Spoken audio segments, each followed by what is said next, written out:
Ottumwa High Baseball on KBIZ and the live video stream. Good evening once again, everybody. Jason Van Arkel with you. We're at Des Moines Hoover. Game 2 of our baseball doubleheader between your Bulldogs and the Hoover Huskies will begin shortly after Ottumwa won Game 1 3-2 in 9 innings. The Bulldogs now 21-5. They're 13-0 in the Metro. Hoover dropping to 9-13, 8-5 in the Metro. The Huskies still in third place.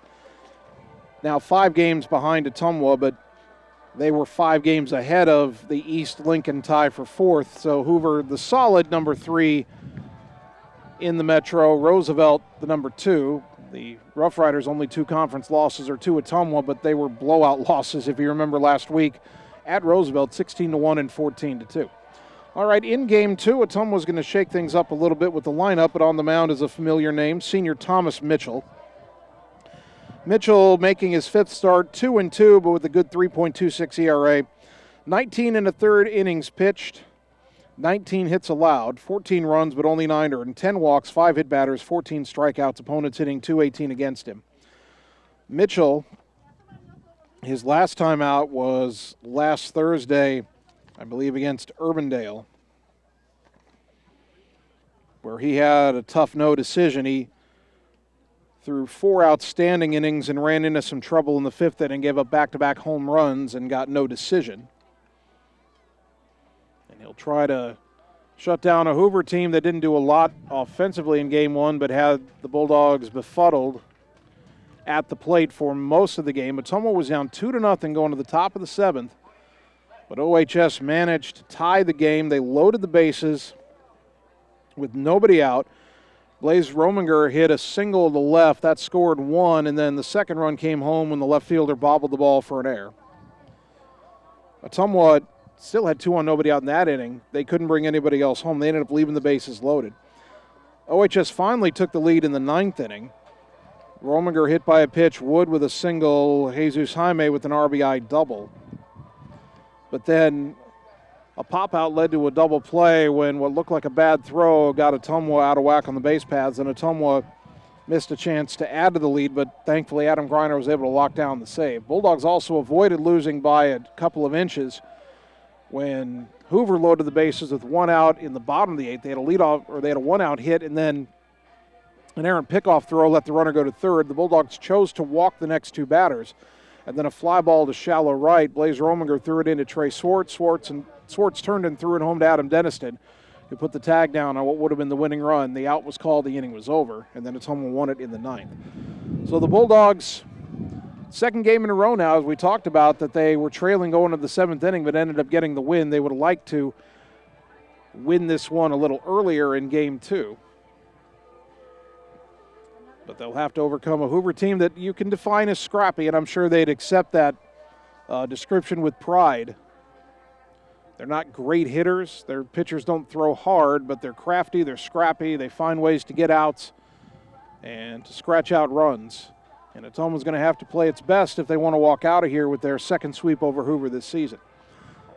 Don't know if we're going to see a lineup card from Hoover before the game begins. We've got the Ottumwa starting lineup, so we'll take a 2-minute timeout, come back, and give it to you on the Ottumwa Radio Sports Network.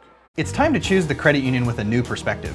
At Meridian Credit Union, we don't just see member profiles. We see people with goals, people who want to save more, people that we can help. That's why we offer financial services convenient to you, great loan rates, online banking with bill pay, mobile banking, and credit cards. Join the many satisfied Meridian members today. See how our perspective can help you.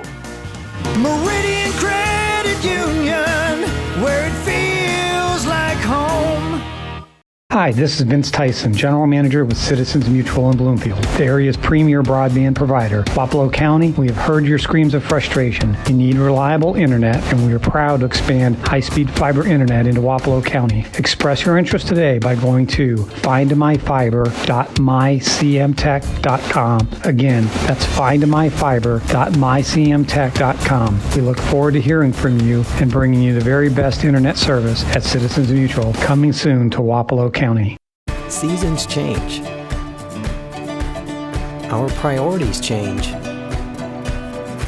Your financial needs change. But there's one thing that remains consistent: our dedication to making your financial life easier. together. So let's get to know each other, because together is better.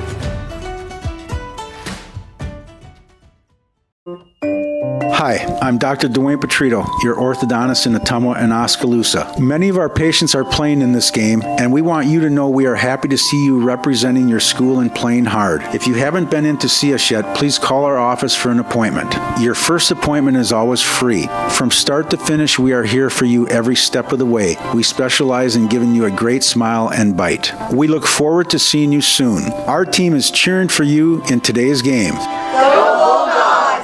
You're watching the Ottumwa Bulldogs on the Ottumwa Radio Sports Network.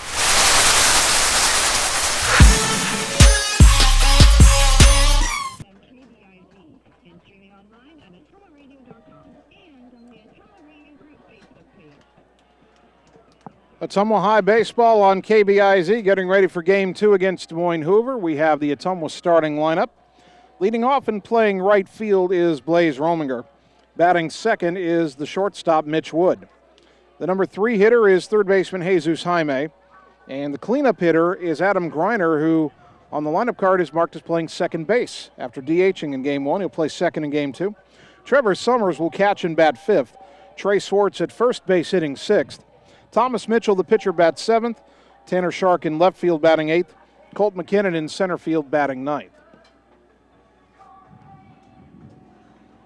The skies were sunny when we started Game 1. The clouds have come over here in Game 2, and I almost think I'm dreaming, but I thought maybe I felt a stray raindrop or two. I don't think it's really supposed to rain, but maybe we've gotten a sprinkle here or there.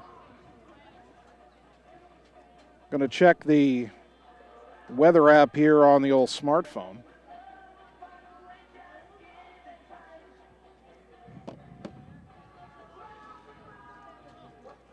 And I guess maybe there are some little tiny, here, Annie, there's little tiny spots north of where we are right now here in Des Moines. Maybe I don't think we're going to get anything resembling a shower, maybe just a stray raindrop from a cloud. Clouds aren't even fully overcast, there's a few breaks. At any rate, it's cooled off a little bit. They've turned the lights on now here at Hoover. Still a lot of light in the sky, so the lights haven't taken full effect yet. Did not have a chance to run all the way across the compound here at Hoover and check the softball score. Ottumwa softball also playing in Hoover. They're looking for their second sweep over the Huskies as well. 85 degrees is officially going to be our game time temperature. Although it kind of feels a little cooler than that now.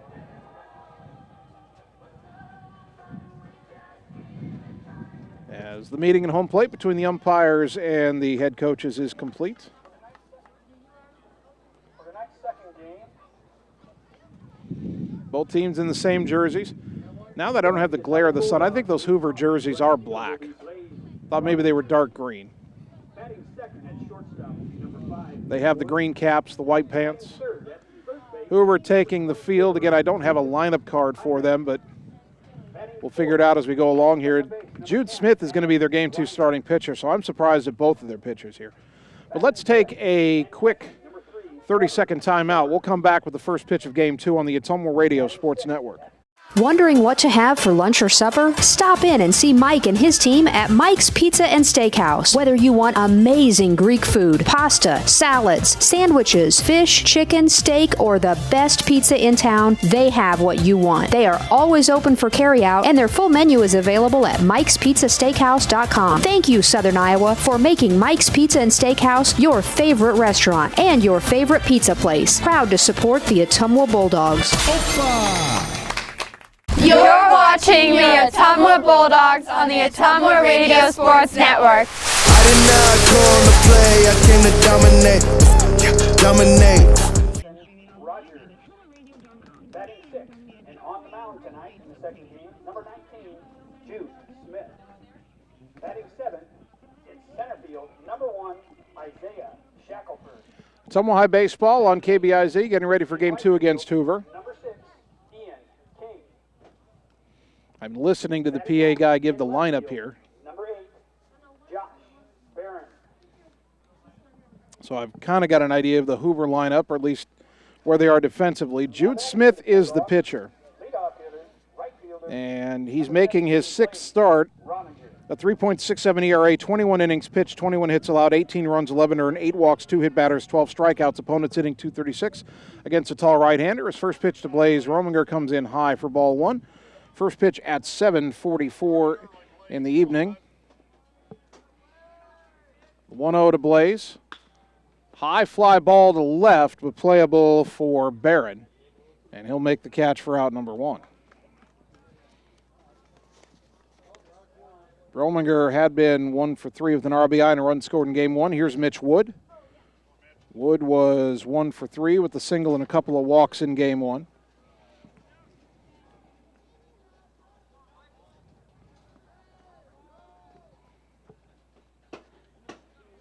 The pitch by Smith in the dirt bounces away, ball 1. The Hoover defense, Ethan Rogers is still the catcher. Taryn Bates at first. Braden Dill at second. It looks like, I think, Nathan Morrissey, who was a shortstop in game 1, is at third here in game 2. As that pitch is low and away to Wood, and the count 2-0. Josh Barron in left, Ian King in right. And I would assume Jared Fisher still in center. As Wood hits a ground ball left side, over to get it is the third baseman Morrissey. Throw to first is wide, and it pulled Taryn Bates off the bag. Safe at first is Wood. Actually, I was right. That is Fisher playing third base. So Shackelford. That means that Isaiah Shackelford is the center fielder. I love finding out lineups on the fly. So Wood reaches on the error by the third baseman Fisher. And here's Jesus Jaime. 1 for 4. He had the go-ahead RBI double in the 9th inning in game 1. Pitch down and in for ball 1.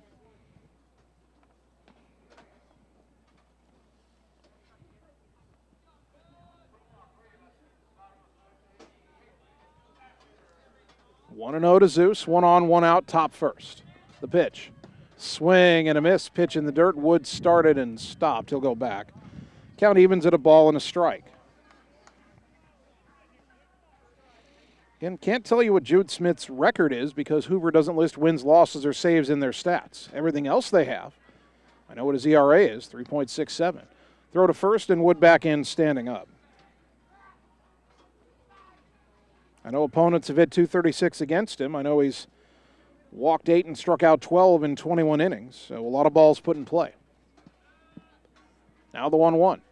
Chopper, third base side, fielded by Fisher. Only play is to first. And just in time for out number 2. Wood down to second. And it's Adam Greiner at the plate.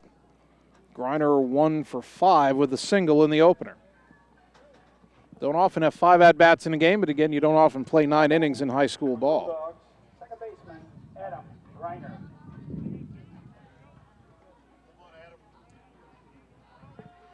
Runner at second, 2 down. And the pitch. Low and away, ball 1.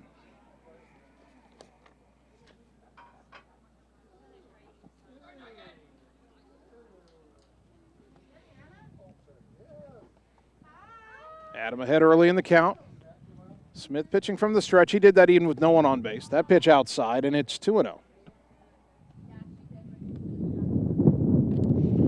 Wind kicks up again, 85 degrees, but mostly cloudy, and a south wind at 13 miles an hour.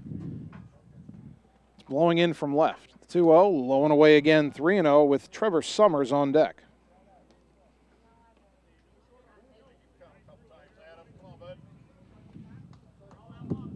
See if Adam has a 3-0 green light with 2 out and a man in scoring position. The pitch, he had it, or he had the red light. He took all the way. It was a strike, 3-1. Now the Sluggers count 3 balls, 1 strike. There is a big hole on the right side if Adam can go that way. The pitch. He lines it into left. That is just foul down the line. Griner just out in front of that count. Phil's 3-2.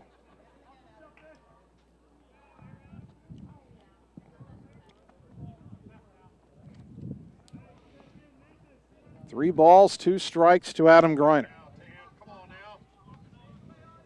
Wood reached on an error with 1 away. He's at second now with 2 down. A long look at second, a few looks at second. The 3-2. A little flare out beyond second. That's down for a base hit. Wood around third on his way to the plate. Griner goes the other way for the RBI single, and Ottumwa goes in front 1-0. Well, after a game 1 where Ottumwa was often frustrated with their inability to get runners home, the Bulldogs take advantage of the Hoover error to plate an early run here in game 2. Now Trevor Summers, the batter.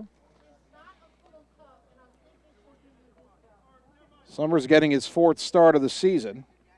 At the plate, 5 for 12, a .417 average with 2 RBI. Catcher, number 3, Trevor Summers. Summers, a junior, digging in. Hits out of a bit of a crouch, slightly open stance. Pitch is blown away from Smith, ball 1.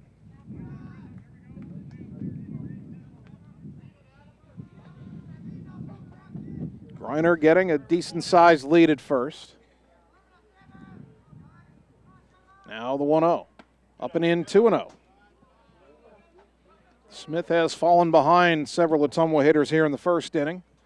Bulldogs have a run on the board on a hit and an error. The error coming first. Throw to first. Smith doesn't have at least he hasn't yet shown a great move over to first, and Griner, who didn't have a big lead, is back in standing up. 2-0 to the Bulldog catcher. Pitch on the way, and there's a chopper foul back to the screen, 2-1.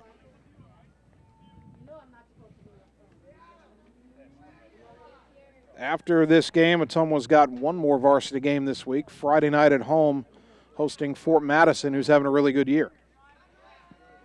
Now the 2-1 to Summers. Blown away 3-1, Trey Swartz on deck. We will not have baseball on Friday because we're going to be in Cedar Rapids for Ottumwa softball's 2 games in the Cedar Rapids Jefferson tournament. 3-1 to Summers. 1 on, 2 out, 1 home. The pitch. Ground ball out to short. Charging it is Morrissey. He'll have to hurry the throw, and it gets away. Griner racing for third. Summers will stay at first. The ball didn't go down the right field line. It went straight into the fence on that side. Second error of the inning committed by Hoover. Griner at third.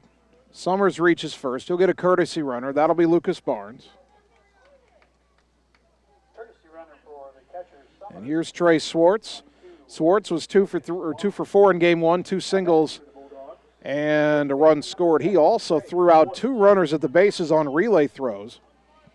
Got a man at third and the 5th inning, and then the big one threw the runner out at home to end the 8th inning when a run scoring would have won the game for Hoover. But Ottumwa went on to win 3-2.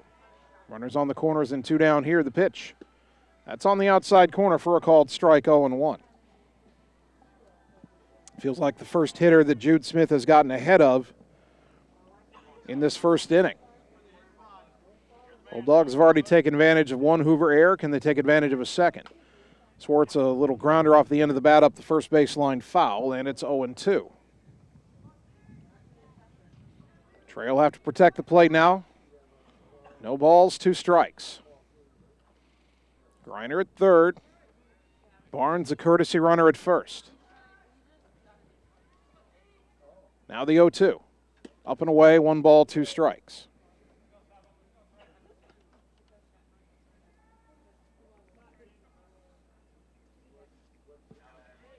One and 2 the count to Trey. The pitch on the way. Swing and a miss, strike 3, and the inning is over. But Ottumwa does get a run on a hit. There were 2 errors and 2 left. After a half inning, the Bulldogs won. The Huskies coming up on the Ottumwa Radio Sports Network. We know now more than ever how important high-speed fiber internet is to our customers, ranging from at-home work, at-home schooling, and all of your online gaming and streaming requests. We have you covered, but don't wait. Our springtime queue is filling up fast, and I want to help you get your name on that list. Call me, Samantha, your local Lisco sales rep at 641-209-5400. That's 209-5400, or visit our website at www.lisco.com. watching the Ottumwa Bulldogs on the Ottumwa Radio Sports Network. Gotta go all the way.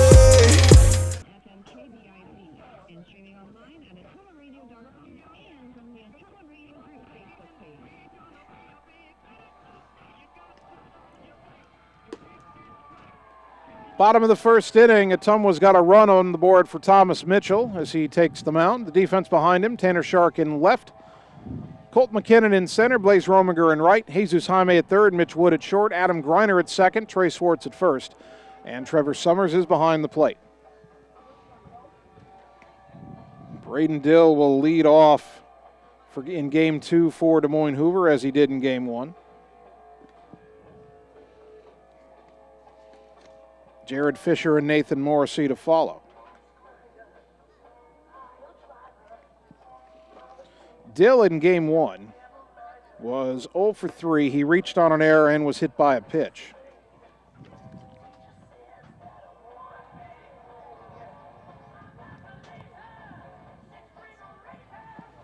He also was the losing pitcher in Game 1, came on in relief. Pitched the final 2 innings and gave up the run to Ottumwa in the top of the ninth.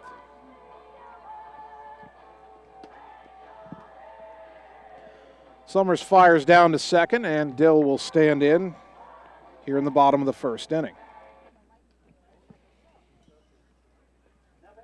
Ottumwa trying to get win number 22 on the season, trying to get to 14-0 in the Metro.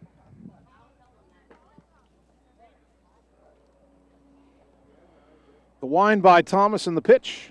Inside, ball 1.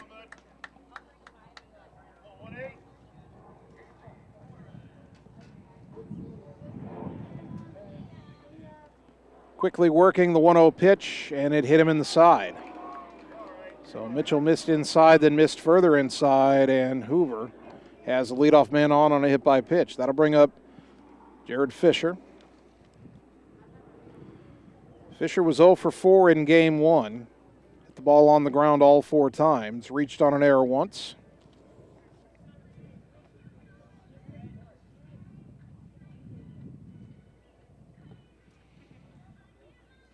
Man on first and nobody out. And the pitch. Swing and a foul tip into the mitt of Summers for strike 1.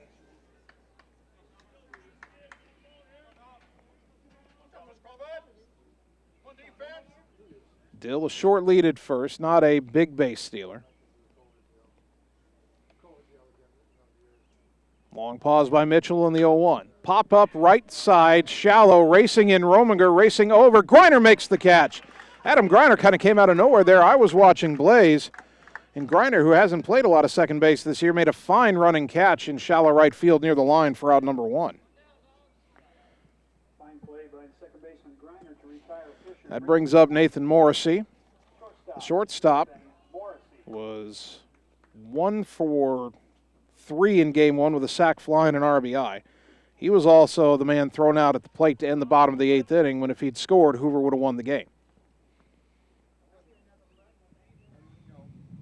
Time called at the plate before Mitchell can throw his first pitch.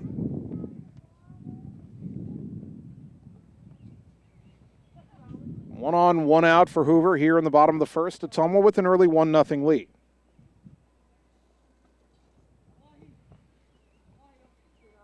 Now the pitch to Morrissey, inside, ball 1. Mitchell trying to establish that inside corner, but he's missed it all 3 times he's tried to go in there, including the hit by pitch on Dill. Now the 1-0. Swing and a miss at a high fastball, 1-1.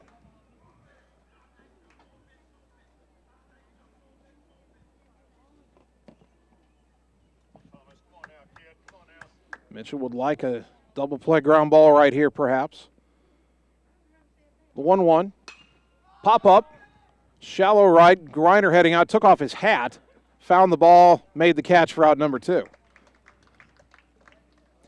I'm going to have to ask Adam afterwards why he felt the need to remove his cap before making the catch. Oh, Adam's one of my favorites. Of course, he had a breakout year in basketball this season, and he'll be one of the big guns for Neil Hart's next winter. A good baseball player, too. Taryn Bates, the batter, playing first base in Game 2, had a no decision on the mound in Game 1. At the plate, he went 1 for 3 with a double. First pitch, I guess a little bit low, ball 1.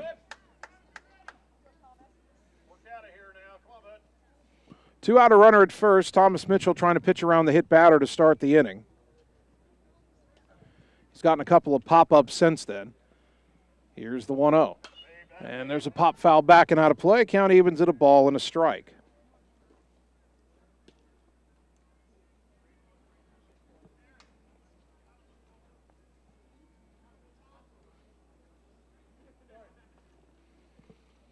One and one to the left-handed batting Bates. Mitchell, a long pause in the pitch. Up and away with that one, 2-1.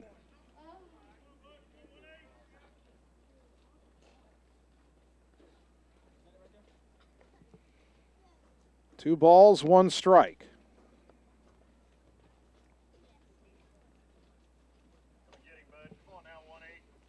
Mitchell comes set again, the kick and the pitch.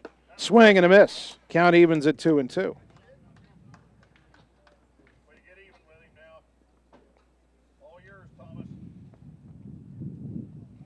Mitchell with a 2-2 count on Bates. Ethan Rogers on deck if the inning continues. Dill still the runner at first with 2 down. Ottumwa leading 1-0. The pitch. Ground ball off the glove of a diving Swartz, rolling into foul territory. Adam Greiner will hustle over to pick it up. That'll be an infield hit for Bates. Dill stops at second. Swartz was holding the runner on. He came off the bag as he's supposed to with the ball hit behind him. Did well to knock it down. And again, Greiner hustling to make sure Dill stopped at second. So 2 on, 2 out for Ethan Rogers, the catcher, left-handed hitter. He was 1 for 3 in Game 1.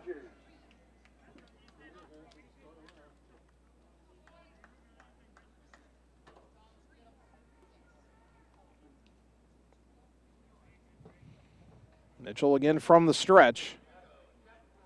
And the pitch. On the outside corner for a called strike. Hoover hasn't hit the ball that hard this inning, although Bates did hit that ground ball rather sharply. The hit batter, 2 pop-ups, an infield single. 2 on, 2 out, the 0-1. Breaking ball stayed outside, 1 ball, 1 strike.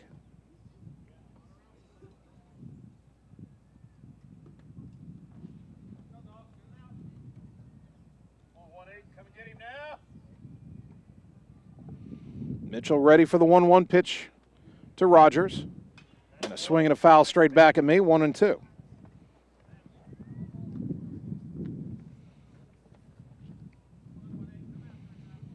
My instincts there, I started to put the hand out as if I was going to catch that. My hand is glad there's a fence in the way.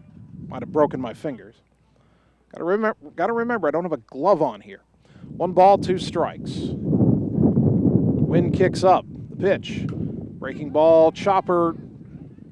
And that went off the body of the hitter and rolled out towards the mound, so it's a foul ball. And we stay at 1-2.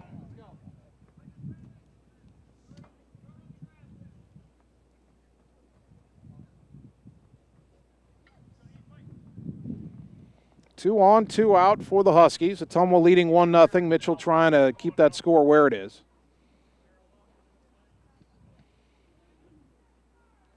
The stretch and the pitch.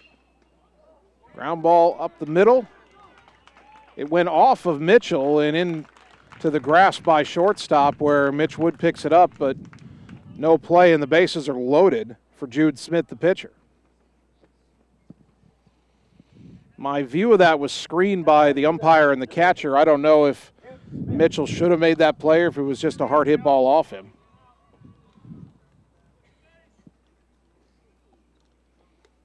But they're loaded now for Smith. Smith played third base in Game 1. He was 1 for 4.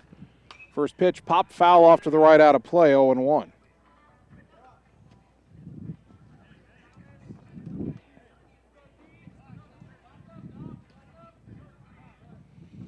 Oh, 0-1 the count. Thomas, for the most part, has worked ahead of hitters this inning.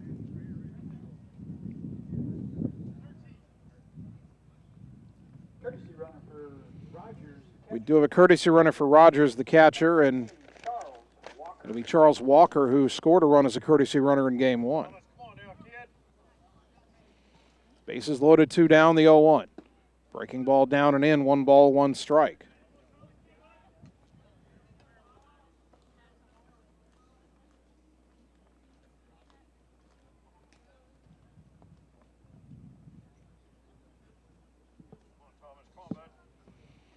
The 1-1 pitch. Popped up left side foul territory. Will Jaime have a play? Nope, it's out of play again. And the count goes to 1-2.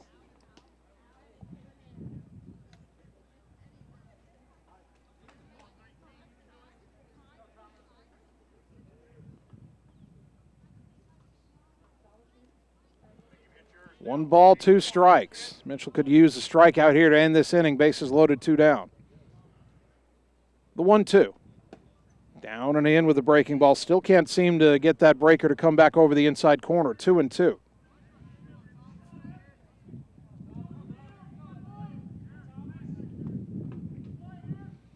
Two balls, 2 strikes. The wind and the pitch. Up over his head, 3-2. We've gone as far as we can go in this inning. Bases loaded, 2 out, a 3-2 count. Ball 4 would tie the game. Strike 3 would end the inning. Runners will be on the move. A base hit could score multiple runs for the Huskies. The runners go, the 3-2. Popped it up on the infield. Who wants it? Mitch Wood racing in, and he'll make the catch on the run to retire the side. Ottumwa exhales. No runs, 1 hit, 1 error, 3 left.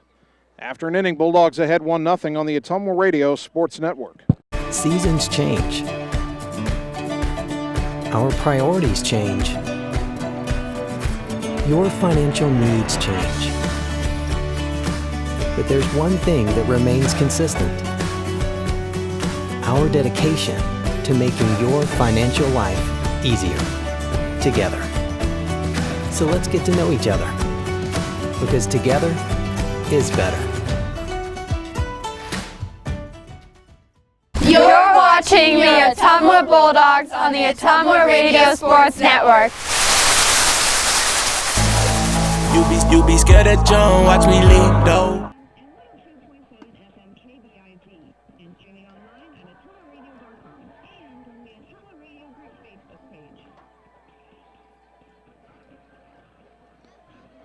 Top of the second inning.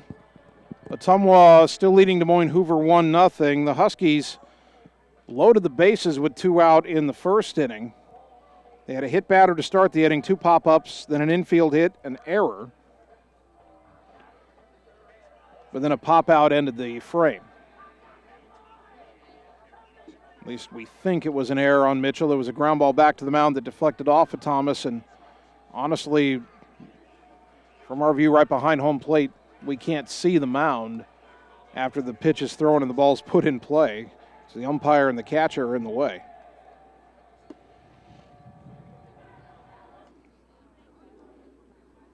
But Ottumwa's got the 1-0 lead, and they'll have 7, 8, 9 due up here in the second inning against Jude Smith. Thomas, Mitchell, Tanner Shark, Colton McKinnon. Mitchell at the plate this season,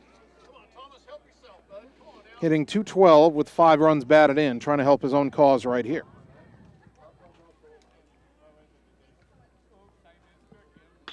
And a ground ball to third, fielded by Jared Fisher. Throw across in time for out number 1. Mitchell gone on 1 pitch. Tanner Shark, the batter. 0 for 3 in game 1, but he did walk and score the tying run in the 7th inning. Now batting for the Bulldogs, the left fielder, Tanner Shark.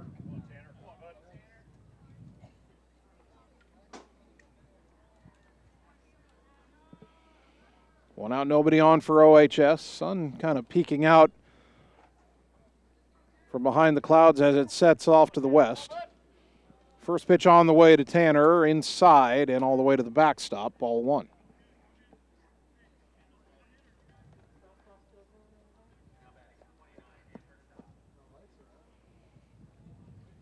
One and 0 to Shark. 1 out, nobody on, top 2. Ottumwa leading by a run. That pitch fouled back to the screen, and we're even at a ball and a strike.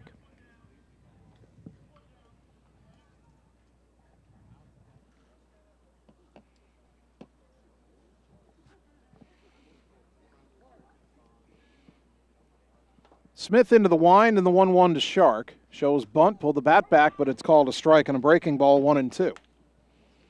At the conclusion of Game 2, we'll name Ottumwa's player of the game. It'll be brought to you by Shelter Insurance and Marvin Boyer, your local agent. Now the 1-2. Swing and a miss, strike 3 for out number 2. Second strikeout for Smith. I was talking to Adam Grinder between games, and he was talking about how, Ottumwa played played Urbandale on Thursday. That's just a few miles down Aurora Avenue the other way from where we are. Faced some hard-throwing pitchers, and played Saturday up in South Winneshiek as Colt McKinnon takes a pitch down low that skips to the backstop for ball 1. And when we played up in South Winneshiek, we faced a core pitcher, K.O. Luzum, who was throwing in the mid-80s. After last week, this week you're back playing Metro schools as this pitch is down low, 2-0. And the Hoover kids that have pitched so far, at least the starters, haven't thrown all that hard. And when you're used to the velocity, sometimes it's hard to dial it down. That pitch comes in letter high for a strike to McKinnon, 2-1. Colton watched it all the way. 2 out, nobody on for Ottumwa here in the top of the second, leading by a run, the 2-1. On the outside corner, 2-2. 2 balls, 2 strikes. McKinnon trying to get on and extend this second inning. The pitch, pop foul back to the screen. We'll do it again. Still 2-2 to Colton. Plays Rominger on deck if McKinnon can keep the inning alive.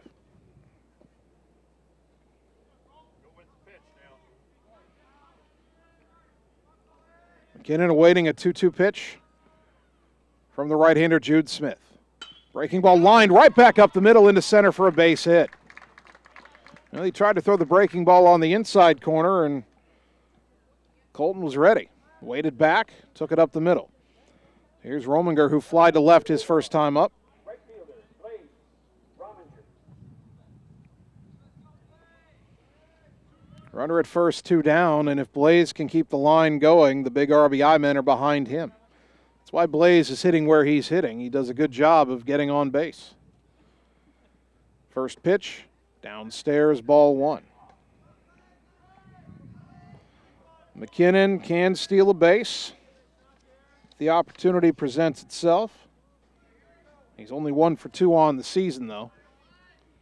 Not running here, and the pitch grounded sharply to third. Fisher has it cleanly. Long throw across is just in time by an eyelash. They get Rominger at first to retire the side. No runs, 1 hit, 1 left. We go to the bottom of the second. Ottumwa leading Hoover 1-0 on the Ottumwa Radio Sports Network. Are you looking for someone to capture the special moments in life, such as senior photos, weddings, family portraits, baby pictures, or even your furry friends? Look no further than Lee's Photography in Ottumwa to schedule your appointment. Brian, Connie, and the staff at Lee's Photography have the knowledge and experience to capture your special moments and make your vision come to life. Visit them on Facebook to see the range of their work. Lee's Photography on East 2nd Street, across from the Courier in Ottumwa, for all your all-around photography needs. You're watching the Ottumwa Bulldogs on the Ottumwa Radio Sports Network. I ain't choose the gang chose me.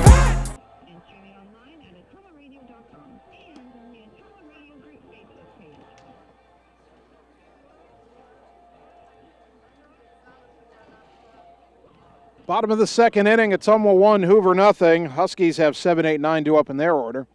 Isaiah Shackelford, Ian King, and Josh Barrett. Shackelford came on late in Game 1 and had 2 plate appearances, walking in the 7th inning and flying out in the 9th. Thomas Mitchell on the mound got out of a bases-loaded 2-out jam in the bottom of the first. He'd like a quieter second inning. And that pitch is down and in to Shackelford, ball 1.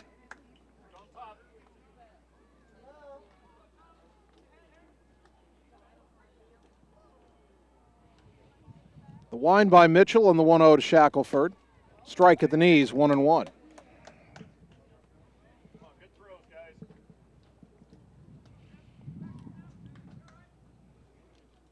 Bulldogs 13-0 in conference play. This is not the best conference start Ottumwa's had under John Yeager. As the 1-1 is chopped to third, and it'll bounce foul right before the bag. Count goes to 1-2. In 2018, Ottumwa won its first 16 conference games.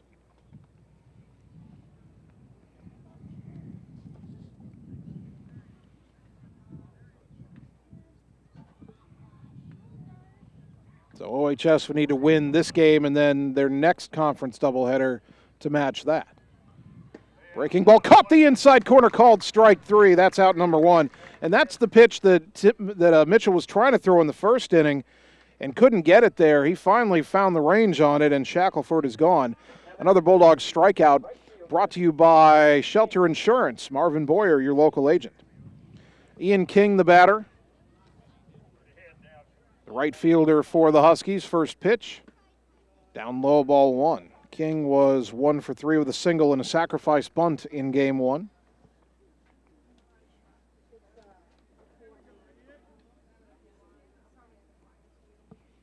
That pitch grounded out to short. Mitch Wood waits on the hop, sets his feet, throws to first, and there's 2 down. Quickly 2 away for the left fielder, number 9 hitter Josh Barron. Barron was 0 for 1 in game one with a walk, 2 sacrifice bunts, and he scored a run.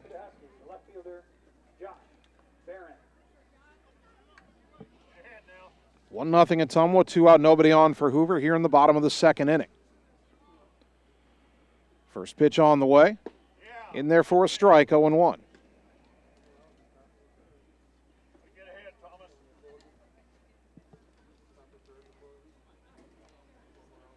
The 0-1. Fly ball, right field.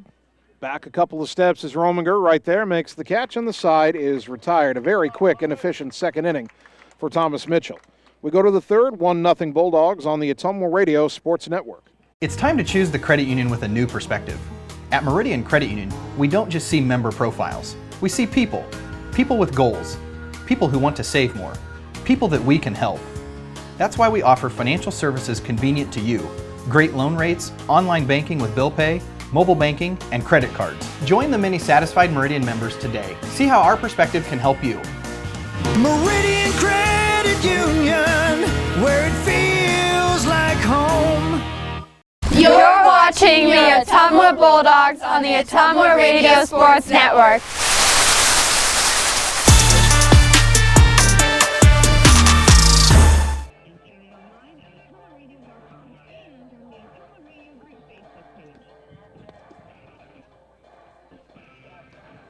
Top of the third inning. Ottumwa 1, Des Moines Hoover 0. Mitch Wood, Jesus Jaime, Adam Greiner, the 3 who will face Jude Smith here in the third inning. Anybody gets on, Trevor Summers will bat.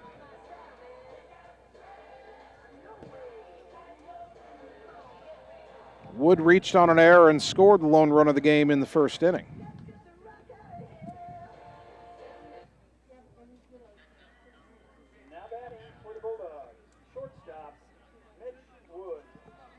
Wood digs in for the second time here in game two.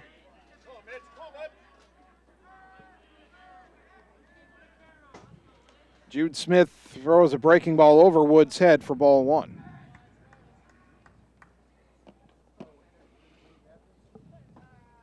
Smith has fallen behind several Ottumwa hitters in this game. As Wood hits a high fly ball deep to left, going back, track, wall, gone! Solo home run, Mitch Wood, and the Dogs double their lead. It's 2-0. Boy, that wind blowing in from left. We thought it'd be hard to hit one out, but Mitch cuts it right through the teeth of the wind, and he goes yard. The Bulldogs continue to play long ball this year. For Wood, home run number 5 and RBI number 28.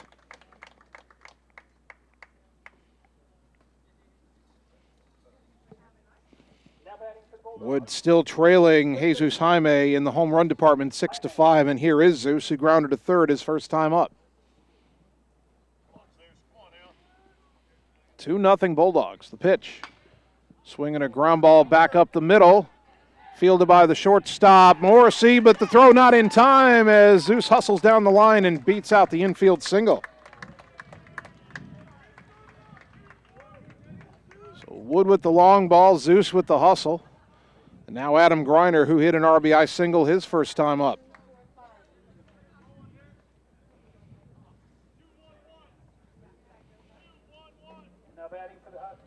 Man on and nobody out.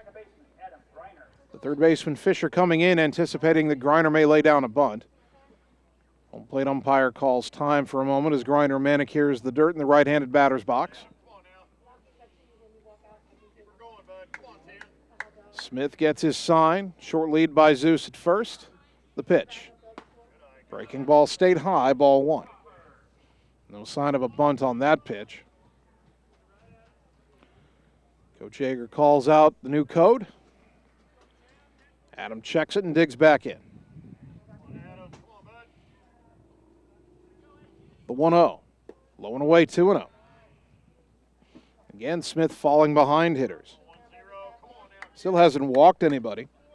If Ottumwa does draw a walk, that'll be brought to you by Shelter Insurance and Marvin Boyer, your local agent. We love Marvin. Known him for many years. The 2-0. Down low, 3-0. Greiner way ahead.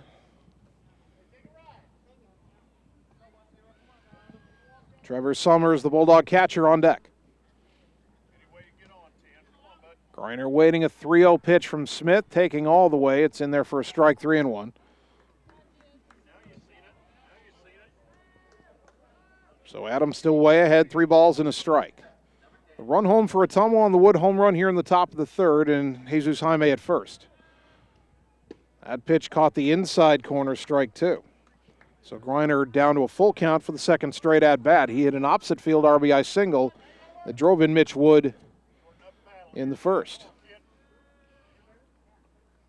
3-2. Runner doesn't go. The pitch, ground ball left side, over to get it is Fisher. He'll go to second for 1. That's all they'll get. Ball not hit very hard. As Greiner safe on the fielder's choice. Jaime retired at second, 5-4, third baseman to second baseman. 1-on-1 out for Trevor Summers, who reached on an error his first time up. Now batting the catcher, Trevor Summers. Come on now, kid.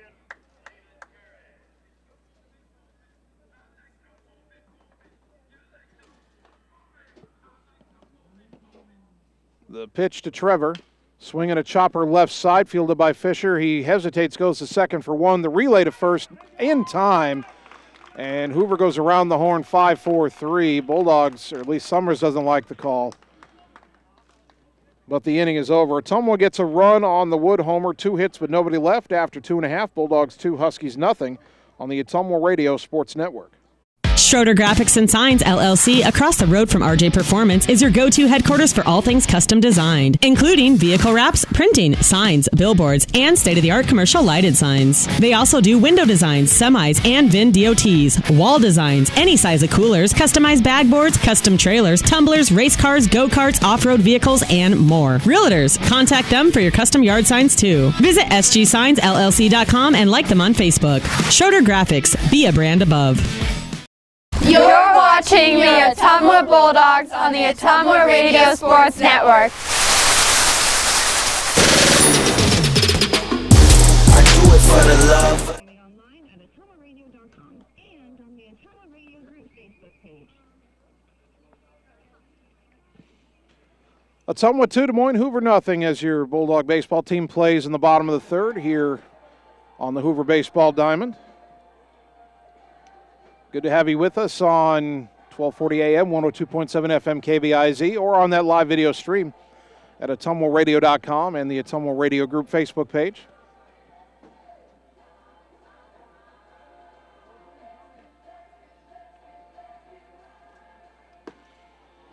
One more warm-up pitch for Mitchell. Now Summers fires down to second. Top of the order coming up for the Huskies, Dill, Fisher, and Morrissey. Mitchell only needed 8 pitches in that second inning. He's thrown 31 in 2 innings. Second baseman, Braden Dill. Dill was hit by a pitch his first time up, eventually stranded at third. He hits a fly ball to center coming on McKinnon. He'll have to play it on a hop. It's a leadoff single for Braden Dill. Second hit of the game for the Huskies. Brings up Jared Fisher, who popped out to Griner, the second baseman, his first time up. Third baseman, number 15, Jared Fisher. Hoover has done a lot of early swinging in this game. Or actually in both games. Mitchell from the stretch, a throw to first, and Dill dives back in safely. How early in the count did Hoover swing in game one? Well, Max Thomason threw 8 innings, and he still only threw 89 pitches. Mitchell from the stretch, the pitch to Fisher. Pop foul back and out of play, 0-1. For the most part, Hoover goes up there hacking.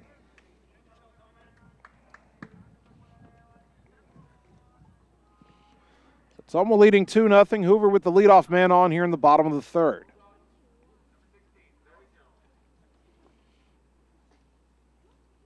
Mitchell's 0-1 to Fisher. Breaking ball grounded to short. Woods got it, and he'll go to second for 1. That's all they'll get. Ball was hit too slowly to turn 2. So Dill retired 6-4. Fisher safe at first on the fielder's choice. And the batter Nathan Morrissey, who also popped out to Griner, the second baseman, back in the first inning. Shortstop, Nathan Morrissey.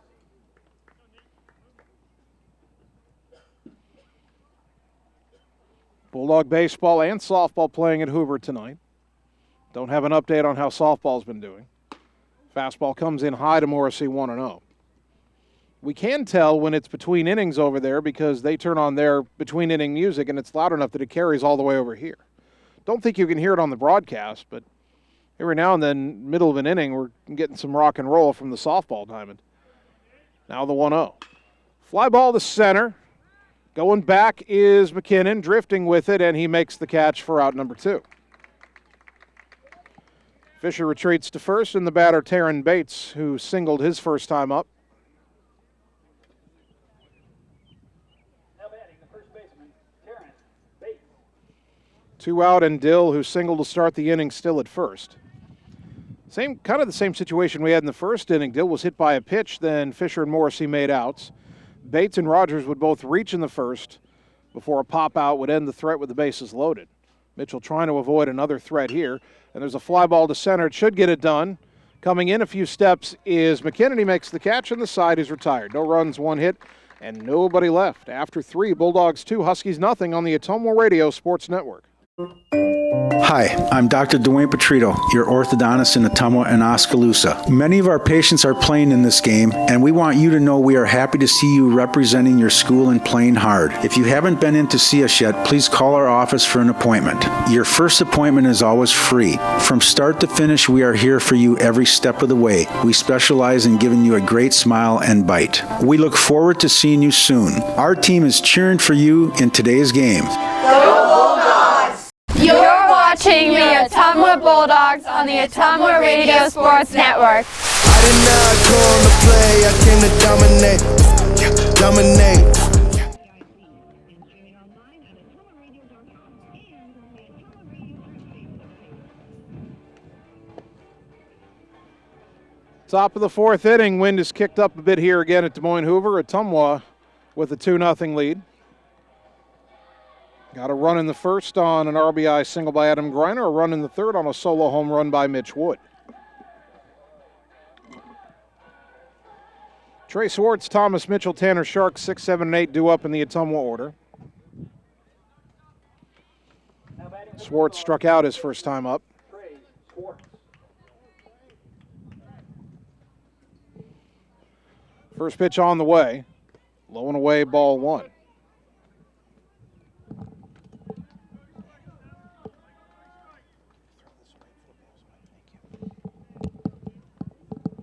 Swartz out of the box for a moment. Now the tall right-handed batter digs back in.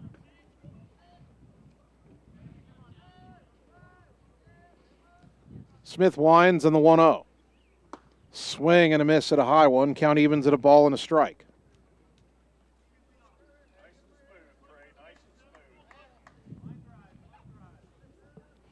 One and one to the Bulldog first baseman. The next offering checked his swing with the breaking ball called a strike on the outside corner, 1-2.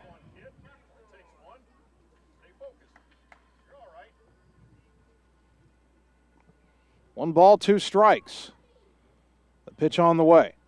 Breaking ball grounded to third. Fisher's been busy over there. Picks it up, throws to first in time for the out. Thomas Mitchell, the batter, he grounded to third his first time up.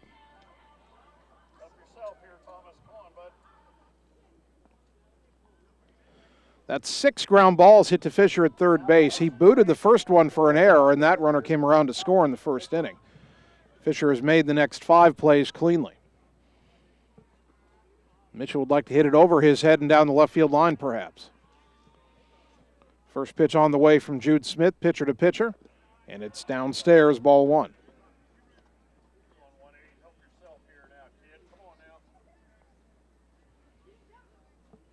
The 1-0 sails in high, 2-0 to Thomas Mitchell.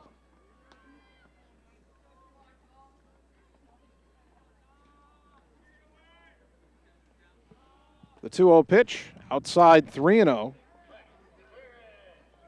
Tanner Shark on deck. 1 out, nobody on, top 4, 2-0 Bulldogs. The pitch. Letter high strike, 3-1 to Mitchell.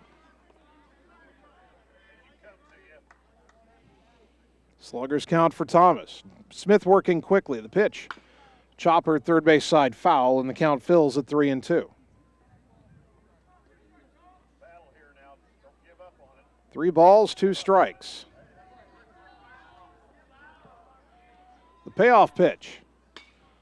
Popped up right side. First baseman Bates backing up over towards the line in fair territory, makes the catch for out number 2. Bates started to head off the field to his dugout, but there's only 2 away. Tanner Shark, the batter, he struck out his first time up.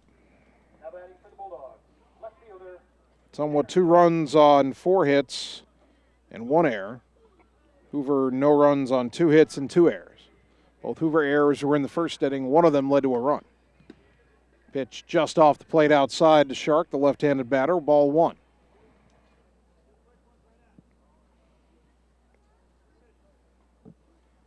Now the 1-0. A bit inside, 2-0. Ottumwa has yet to be retired in order in this game. Shark trying to keep that string going at least here. The 2-0. In the dirt, 3-0 with Colt McKinnon on deck. Well, Smith was 3-0 on Mitchell, but came back and got him to pop up on a full count pitch. Now the 3-0 to Shark. Downstairs, ball 4, a 2-out walk. First free pass issued by Smith. And another Bulldog walk brought to you by Shelter Insurance and Marvin Boyer, your local agent. Colt McKinnon, the batter, he singled his first time up.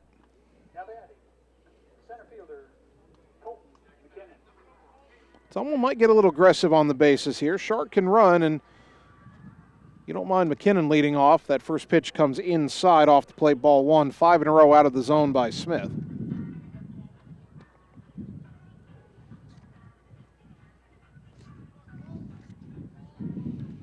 One 1-0 to Colton. Runner not going. Pitch in the dirt, 2-0. Shark is 3 for 4 in stolen base tries if Ottumwa wants to put him in motion. But right now, if Smith can't find the strike zone, Bulldogs might just keep taking and see if Smith pitches himself into a real jam. The 2-0, that's in there for a strike, 2-1.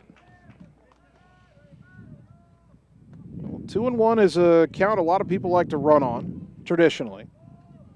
We'll see if Ottumwa's got anything in mind. Not going. And the pitch grounded to the left side. Fisher spears it going to his left, throw to first, inning over. For a moment, I thought McKinnon had a single through the hole, but Fisher with a nice play, and Ottumwa turned away. No runs, no hits, a walk and a man left. We go to the bottom of the 4th. Ottumwa 2, Hoover nothing on the Ottumwa Radio Sports Network. Seasons change.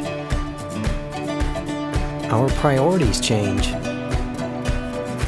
Your financial needs change. But there's one thing that remains consistent. Our dedication to making your financial life easier together. So let's get to know each other, because together is better. You're watching the Ottumwa Bulldogs on the Ottumwa Radio Sports Network. Gotta go all the way.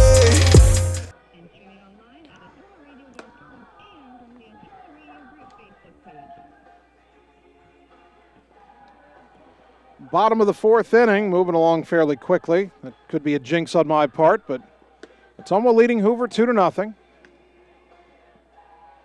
Ball game about 50 minutes old right now. Thomas Mitchell has allowed 2 hits through 3 innings.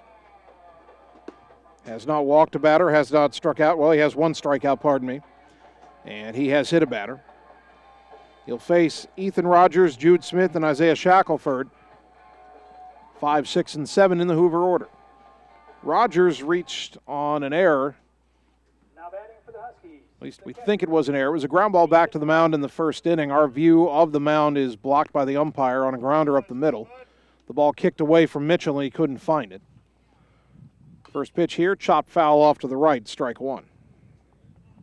That's the 38th pitch for Mitchell here to start the 4th inning. Had a 23-pitch first inning, but only 14 pitches the next 2. Now the 0-1. Sails up and away, 1 ball, 1 strike.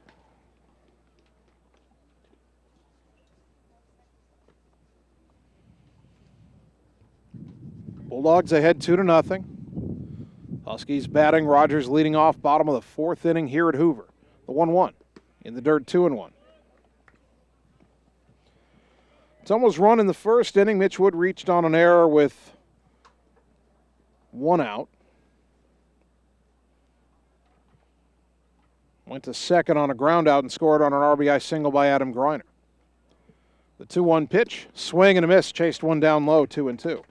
Ottumwa's other run came in the 3rd inning. Mitch Wood did it all by himself, a solo home run to left. 2 balls, 2 strikes to Rogers. The left-handed hitting catcher leading off the bottom of the 4th for Hoover. The pitch. Swing and a miss, strike 3. Got him on a good breaking ball for out number 1. Second strikeout for Mitchell, as he gets Rogers. And another Bulldog strikeout brought to you by Shelter Insurance and Marvin Boyer, your local agent. The pitcher, Jude Smith. Jude Smith popped out to end the first inning, leaving the bases loaded. First pitch, way outside, ball 1.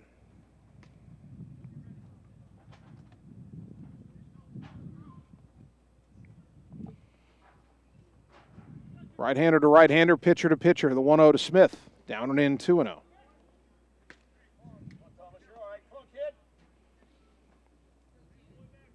Two balls, no strikes. Pitch on the way. Way outside, 3-0. Well, Mitchell just got a strikeout, but now he suddenly can't find the plate to Smith. See if Thomas can battle back here. 3 balls, no strikes, 1 out, nobody on, bottom 4. Ottumwa leading 2-0. The wind by the right-hander and the pitch. That's in there for a strike, 3-1.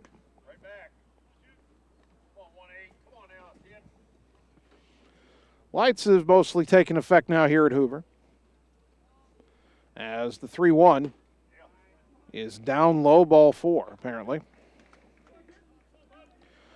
First walk issued by Mitchell. Smith at first, I imagine, will get a courtesy runner. Now batting center fielder, Isaiah Shackelford. Isaiah Shackelford, the batter. He was called out on strikes his first time up. And we're not seeing any runner come out of the dugout for the pitcher, Smith, even though I don't think he's that speedy of a runner, but he'll run for himself. As the first pitch to Shackelford, lined fair down the third base line. Smith around second, chugging for third. The throw coming into third, the catch, the tag. And out at third is Smith for out number 2.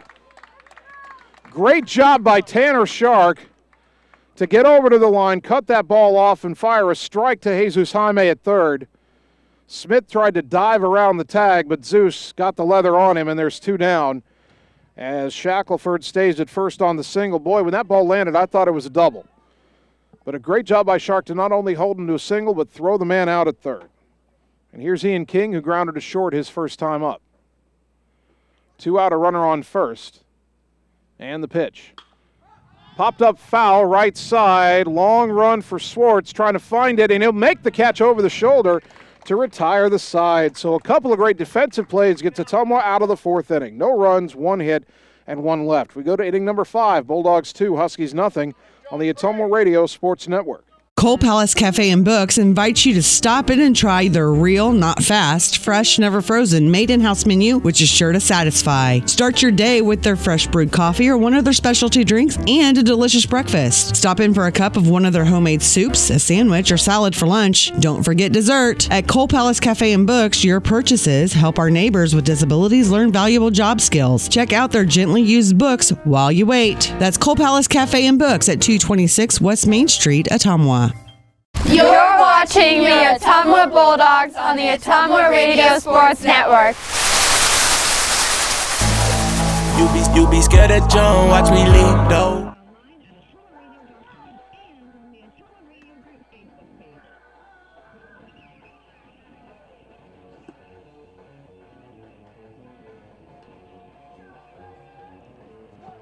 Top of the fifth inning.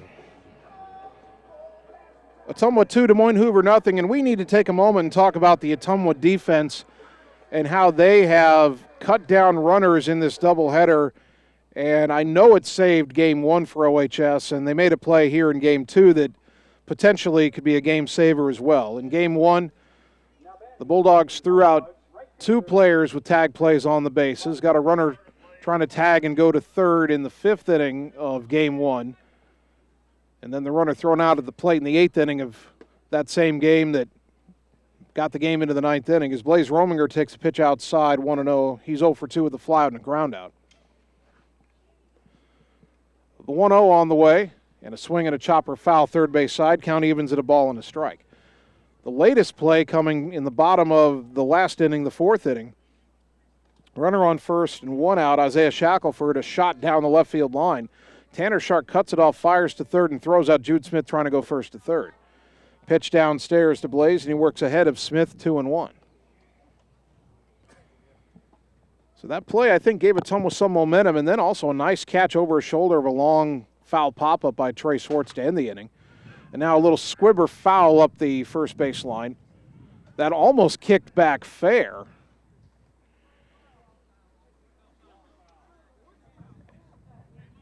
And the umpires are looking at each other for a moment. Blaze didn't run. That ball went foul, but it started to go back fair, and I think Hoover made a mistake as I think it was Bates, the first baseman, or whoever picked it up, as the pitcher was over there too. Whoever picked it up, you let it go another moment, it rolls back fair, and that would be a fair ball.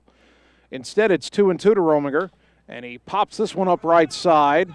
Who wants it? Everybody looking at each other, and the catcher, Rogers, had it pop in and out of the glove.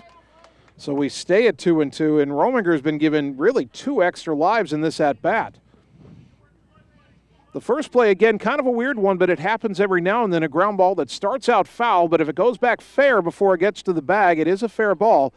Hoover should have let it go a moment longer, and now they've dropped a foul pop-up. So Rominger still in there at 2-2. He's been handed a couple extra chances here. Let's see if he can take advantage. Smith has his sign, the 2-2 on the way to Blaze. Breaking ball stayed high, 3-2. Mitch Wood on deck.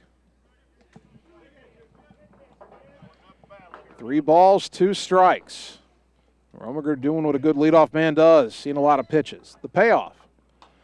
Fouled back to the screen, we'll do it again. Still 3-2.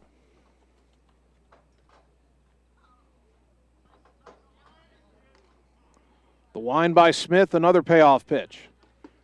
High ball 4. So Hoover had 2 chances to retire Rominger in that at-bat, didn't get it done, and now Blaze is on with a walk, another Bulldog walk, brought to you by Shelter Insurance and Marvin Boyer, your local agent. Here's Mitch Wood, reached on an error and scored in the first and hit a solo home run to left in the third.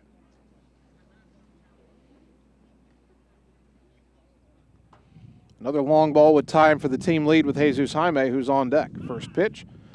And a balk has been called.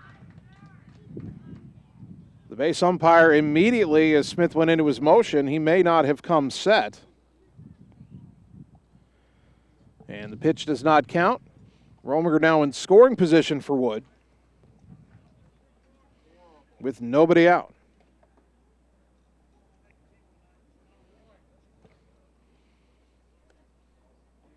Now the pitch to Wood. Low and away, ball one. 2-0 Ottumwa here in the fifth inning, and if Ottumwa can add to their lead, it'll really start to get late in game two for the Huskies. The 1-0. That's taken for a strike, 1-1. That pitch kind of had a funky break on it, and Wood decided that wasn't his and let it go. 1 ball, 1 strike. Rominger dancing around out at second. He's going. The pitch is a strike. The throw down to third, the tag, and out at third is Rominger. And he doesn't like that call. He had a great jump, but a great throw by Rogers made it a close play. And now there's 1 out and nobody on, and Wood has a 1-2 count. First time Rominger has been caught stealing this year. 1-2 to Wood. Now the wind by Smith and the pitch. Liner right field base hit. Now that's a tough break for Ottumwa there. It would have scored the run, but it's still 1 on and 1 out. Fifth hit of the game for Ottumwa, second for Wood. Here's Jesus Jaime, who is 1 for 2 with a single. Now batting for the Bulldogs, third baseman, Jesus Jaime.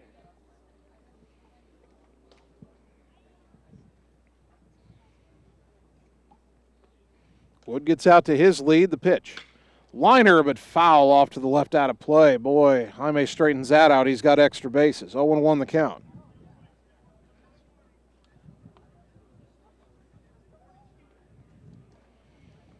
No balls, 1 strike.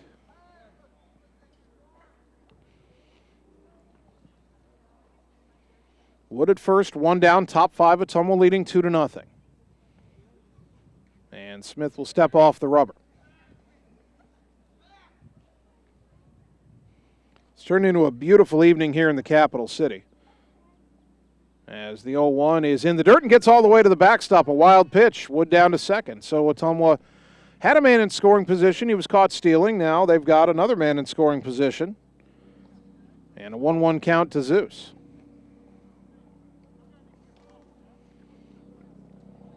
Looking at the RBI totals, Jesus has 26. Wood with 28 after his home run.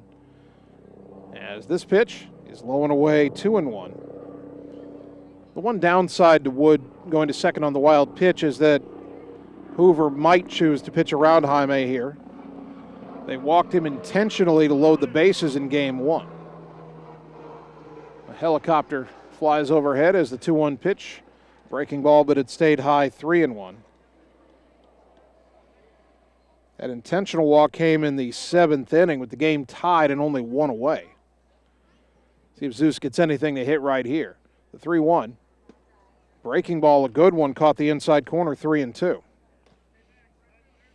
I would not expect a fastball here if I was batting. 3-2. First base open. Runner at second, 1 down. Wood gets his lead at second. He's going. The payoff. Swing and a miss, strike 3. Wood steals third, but now there's 2 down. That's Mitch's 10th steal of the year. And the batter, Adam Griner, is 1 for 2 with an RBI single. Third strikeout for Jude Smith. First pitch to Griner. Low and away, ball 1. We're down to 82 degrees here in Des Moines. Say it feels like 86 on the weather app. I'm not buying it. It feels great out here. We've been blessed with some really good weather most of this season. Griner a swing and a foul, and the count even at a ball and a strike.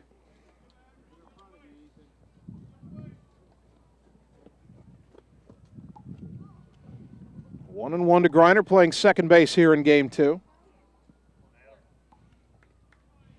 Wood at third with 2 down. Wood starts and stops at third, trying to distract, but a good curveball is in there to Griner for strike 2. You know, Mitch is watching any pitches in the dirt intently. He's already advanced 1 base in this inning on a wild pitch. Another wild one could bring home a good insurance run for OHS here in the 5th. Leading 2-0. The 1-2 to Adam. Breaking ball lifted into right, shallow. It's going to hang up there long enough, though, for the right fielder, King. And the side is retired. Ottumwa had a hit and a walk, but 1 man caught stealing and 1 man left at third base. We go to the bottom of the 5th, 2-0 Bulldogs on the Ottumwa Radio Sports Network. Hi, this is Vince Tyson, General Manager with Citizens Mutual in Bloomfield, the area's premier broadband provider. Wapello County, we have heard your screams of frustration. You need reliable internet, and we are proud to expand high-speed fiber internet into Wapello County. Express your interest today by going to findmyfiber.mycmtech.com. Again, that's findmyfiber.mycmtech.com. We look forward to hearing from you and bringing you the very best internet service at Citizens Mutual, coming soon to Wapello County. You're watching the Ottumwa Bulldogs on the Ottumwa Radio Sports Network. I ain't choose the gang chose me.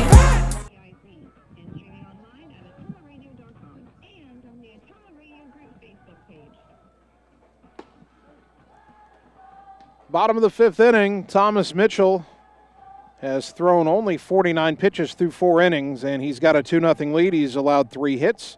He's walked 1, and he has struck out 2. 9 1 and 2 hitters due up for the Huskies: Josh Barron, Braden Dill, and Jared Fisher. Barron is 0 for 1 with a fly out to right. Now batting for the Huskies, the left fielder, Josh Barron.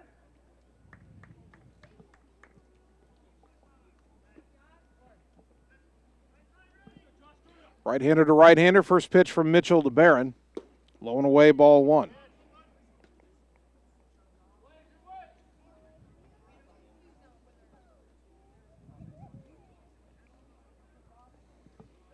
The 1-0 pitch came inside and got a piece of him in the leg.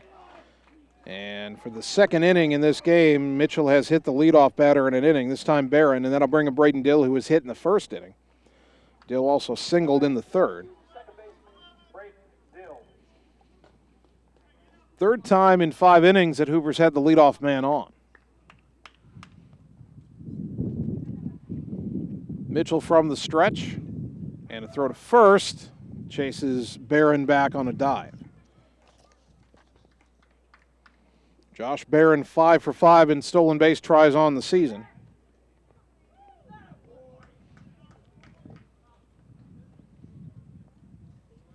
As Mitchell throws over. Now Thomas comes set. The pitch, breaking ball high, 1-0.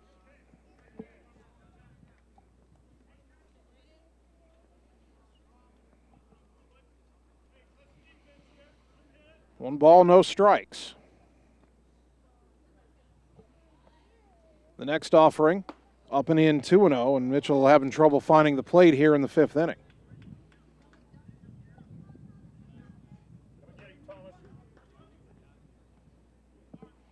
Mitchell trying to battle back.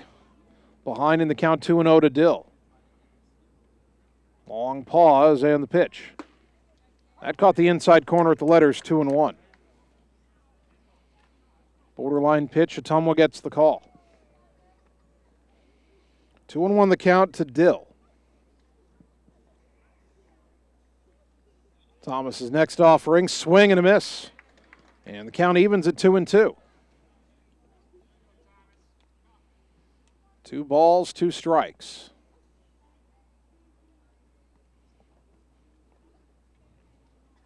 The right-hander comes set. And a throw to first.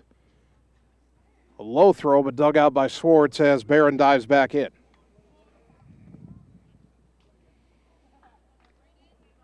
Two and 2 to Dill. Man on first, nobody out. Bottom 5. Ottumwa leading 2-0.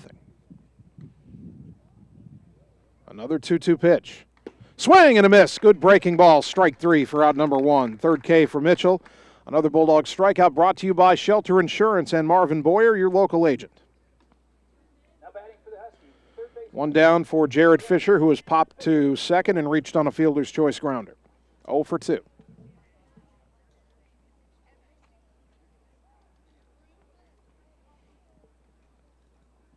Mitchell comes set. A long pause in the pitch. Breaking ball off the plate inside, 1-0.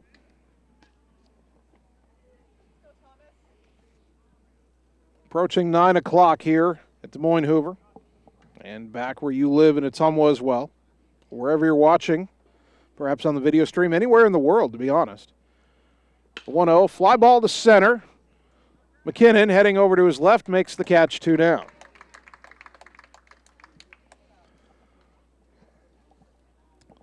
So again, Hoover, for the third time in 5 innings, the leadoff man gets on, and in each of those 3 instances now, Mitchell has retired the next 2 batters. Now, he had a couple guys reach in the first inning, then got out of a bases-loaded jam.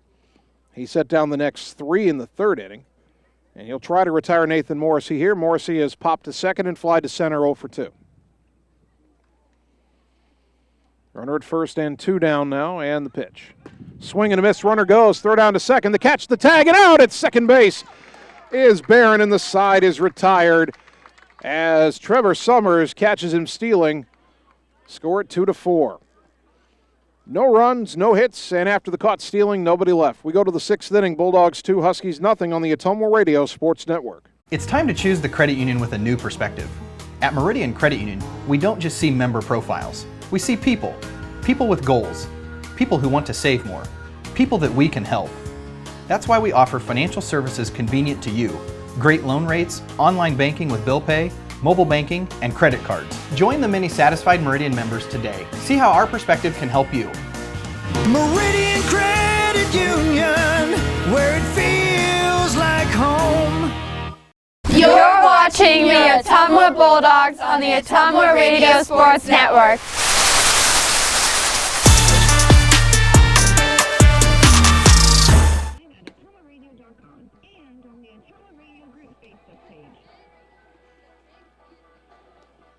Top of the 6th inning, Ottumwa would like to add some insurance here. They lead Des Moines Hoover 2-0. Game 2 of our doubleheader here on KBIZ and on the live video stream. Jude Smith still on the mound for the Huskies. He's at 81 pitches. So a long inning might end his night here. Ottumwa's got Trevor Summers, Trey Swartz, and Thomas Mitchell due up. The Bulldogs have some activity in their bullpen. Julian Moore is throwing, which might partially explain why Summers is getting another start here, as Moore is scheduled to be a reliever if needed in this game. First pitch, a slow breaking ball that misses up and into Summers, ball 1. Trevor's 0 for 2. He's reached on an error, and he's bounced into a double play. Right-hander to right-hander, the 1-0. Swing and a chopper foul, third base side, 1 ball, 1 strike.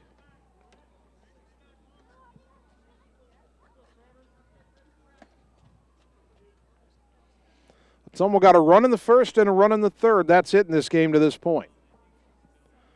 The 1-1 to Summers. Breaking ball, tried to wait on it. He fouled it back. And the count 1-2. Mitch Wood has scored both runs in this game, reached on an error and scored on the Adam Griner single in the first.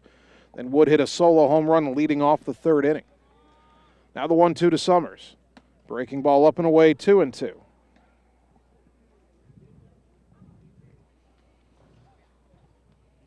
Hoover may be thinking about getting someone up in their pen.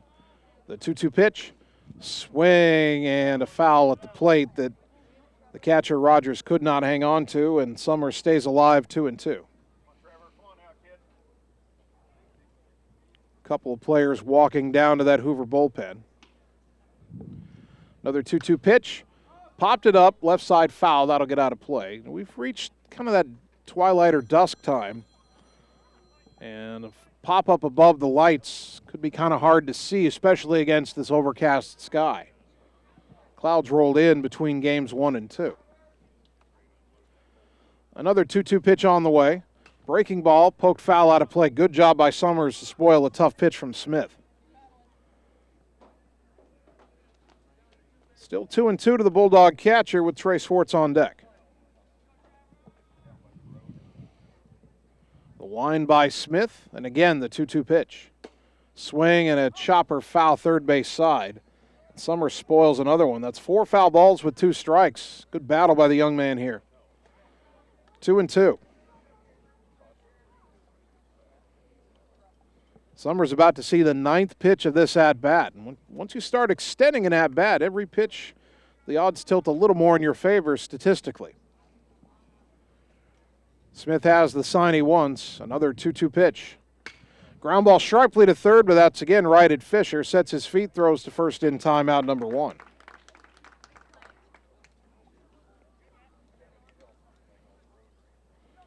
batter Trey Swartz, or pardon me, it is Trey Swartz,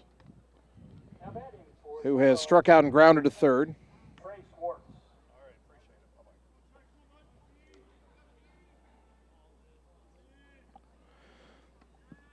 That was the 8th ground ball to Fisher at third. Breaking ball to Swartz is a strike 0-1.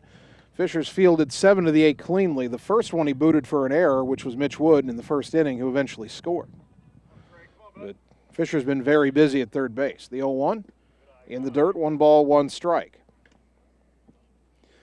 Straight up 9 o'clock on 1240 AM, 102.7 FM, KBIZ Ottumwa. Now the 1-1. Swing and a miss, 1-2. Thomas Mitchell on deck.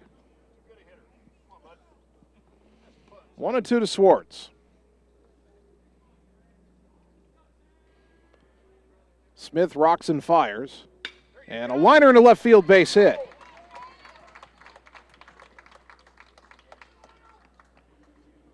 So Swartz has his first hit of the game. That's his third of the doubleheader. And that'll bring up Thomas Mitchell with a man on first and 1 out.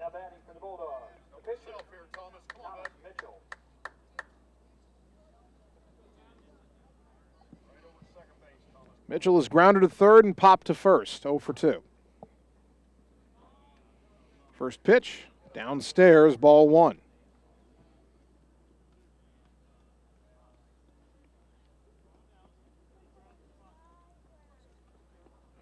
That was pitch number 95 for Jude Smith. That long at-bat by Summers rang up the pitch count. There's a slow roller up the first baseline, picked up in fair territory, bobbled by Bates, but the pitcher, Smith, picks it up, flips it back to Bates on the bag for the out. Down to second goes Swartz.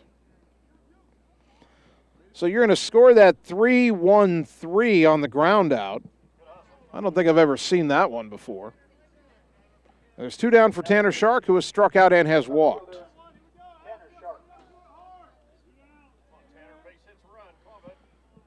The 97th pitch from Jude Smith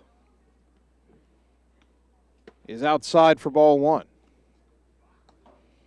Right-hander throwing in the Hoover bullpen.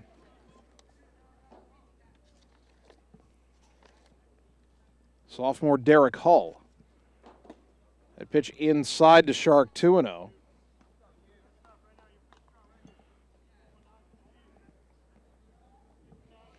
Runner at second, 2 down, top 6. Ottumwa leading 2-0. 2-0 to Shark. Swing and a foul straight back, 2-1.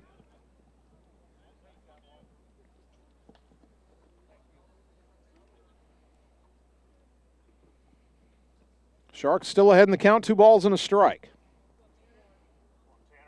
Swartz at second with 2 down. Shark trying to bring him in. The pitch. Fouled back again, 2-2.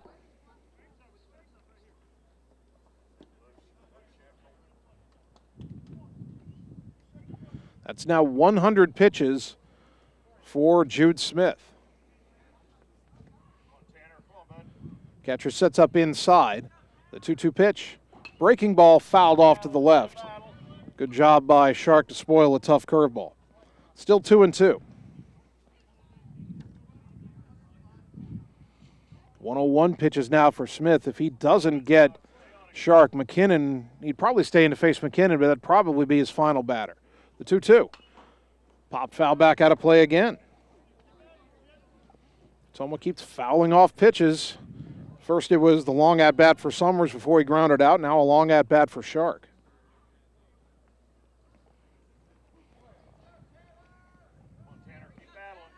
2-2, runner at second, 2 down, 2-0. Ottumwa, time called at the plate. A lot of 2s in there. Deuces are wild on the scoreboard. He got 2 balls, 2 strikes, 2 outs, and number 2, Tanner Shark at the plate. That one's for you, Neil Hartz. Another 2-2. Breaking ball, swing and a miss, strike 3, and the inning is over. A lot of pitches in the inning, but no runs, 1 hit, and 1 left. We go to the bottom of the 6th. Ottumwa still leading 2-0 on the Ottumwa Radio Sports Network. Hi, I'm Mark Freimweyer, new owner of Champion Bowl in Ottumwa, Iowa. Call us at Champion Bowl to join the fun. We have new hours to better serve you. We are open Monday through Thursday, 10 a.m. to 10 p.m., Friday and Saturday, 10 a.m. to midnight, and noon to 10 every Sunday. If you just want to hang out in the lounge, we have a full bar and a great menu. Make sure and like us on Facebook for weekly fun and special at Champion Bowl in Ottumwa, where bowling is fun. You're watching the Ottumwa Bulldogs on the Ottumwa Radio Sports Network. I do it for the love.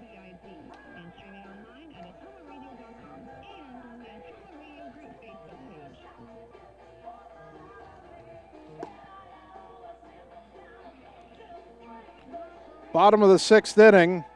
3, 4, and 5 due up in the Hoover order. Morrissey, Bates, and Rogers. Nathan Morrissey was at the plate in the 5th inning when Josh Barron was caught stealing to end the frame. Morrissey is 0 for 2 with a pop out and a fly out. Now batting for the Huskies, the shortstop, Nathan Morrissey. Thomas Mitchell about to throw his 60th pitch of the ball game. And it's a liner back up the middle into center for a leadoff single. 4th hit of the game for Hoover.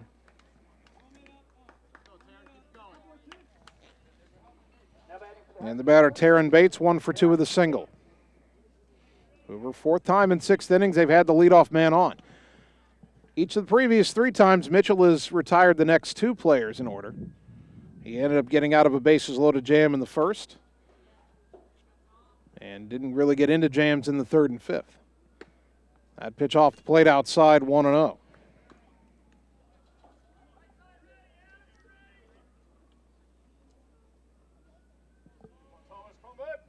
Short lead at first by Morrissey. Now the 1-0. Popped up foul back to the left. That'll get out of play. And the count even at a ball and a strike.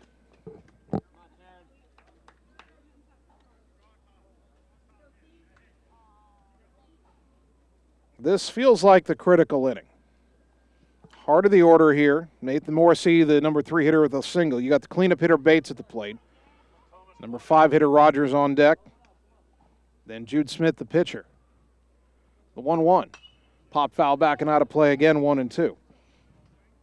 If Mitchell can get through this 6th inning unscathed, he'd have the bottom part of the order due up in the bottom of the 7th inning, pitching with at least a 2-0 lead, but you've got to get through the heart of the order to have that situation. He's ahead of Bates, 1-2, man at first, nobody out, bottom 6, 2-0 Dogs. And the pitch. Liner into right for a base hit.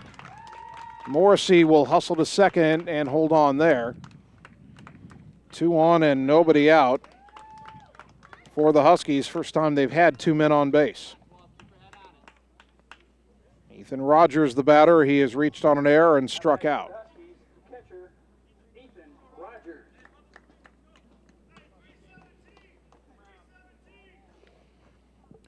Hoover may bunt here. You've got the tying runs on 1st and 2nd. A successful sacrifice would put both in scoring position. Righty to lefty. Mitchell checks the runner at 2nd. The pitch, a late bunt and bunted foul up the 3rd base side, strike 1. That's where Rogers wants to bunt it, make Jesus Jaime field it. Both corner infielders are in. Rogers was trying not to show bunt as long as he could, but I don't think he ever got the bat fully into the zone to try to keep the ball fair. 0-1 the count. Probably easier for a left-handed batter to bunt it to 3rd. Shows bunt earlier here. Pitch came inside, but it got all the way to the backstop, and they don't need to bunt now. It's a wild pitch. 2nd and 3rd, count even at a ball and a strike.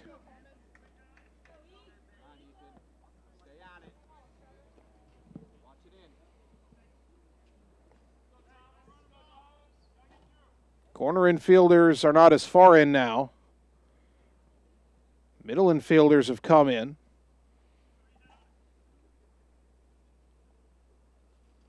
And the pitch. Ground ball, left side. It gets through for a hit. 1 run is in. Racing around 3rd is Bates, and they put the brakes on him. RBI single through a drawn-in infield for Rogers, and it's 2-1. And the tying run at third, go-ahead run at first with still nobody out. That ball not hit hard. I'm not too sure about the infield in at that point. And now Coach Yeager calls time, and he wants to chat on the mound with Mitchell. Will he take him out? He had Julian Moore warming up an inning ago. That's going to be all for Thomas Mitchell. He'll leave with a 2-1 lead, but the tying go-ahead runs on base. We'll tell you about the new Bulldog pitcher after this timeout on the Ottumwa Radio Sports Network. Seasons change. Our priorities change. Your financial needs change. But there's one thing that remains consistent. Our dedication to making your financial life easier together. So let's get to know each other, because together is better. You're watching the Ottumwa Bulldogs on the Ottumwa Radio Sports Network.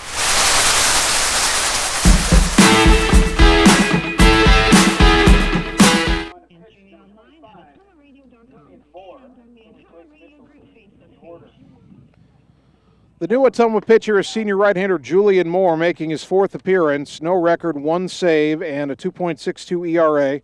2 2/3 innings pitched, only 1 hit allowed, 1 run it was earned, 1 walk, 1 hit batter, 2 strikeouts. Opponents have hit just 111 against him. That's 1 for 9. Comes into a tough situation here. Ottumwa leading 2-1, but Hoover with runners on the corners and nobody out. The batter will be Jude Smith, the opposing pitcher who has popped out and has walked.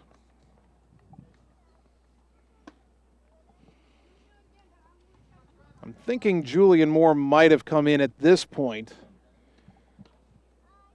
because he's perhaps a little more likely to get a strikeout, which is what Ottumwa could use right now, runners on the corners and nobody out. Now, you just want to get an out of any type. If that tying run scores, but you get out of the inning, no further damage, you can live with that. You're not behind going to the final inning. What Ottumwa does not want to do is let Hoover get that other runner around from first and take a lead into the 7th. Jude Smith at the plate. He has struck out 12 times on the season coming into this doubleheader. He calls time at the plate. Trey Swartz was playing in, but now he'll hold the runner Rogers on at first.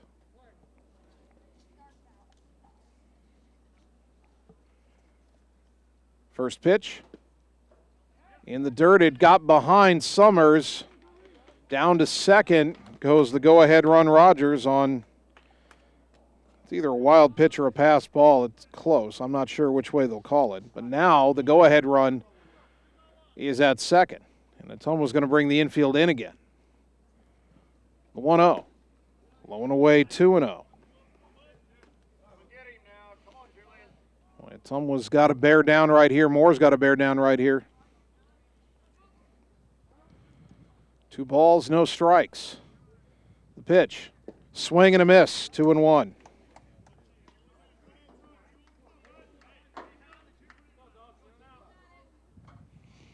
We said Moore could use a strikeout before. He could use a couple of them now. Can only get one at a time. Here's the 2-1. Ground ball sharply foul down the third baseline. The runner at third, Bates, twisting out of the way, 2-2. Ottumwa can exhale a bit there, as Bates was just out in front.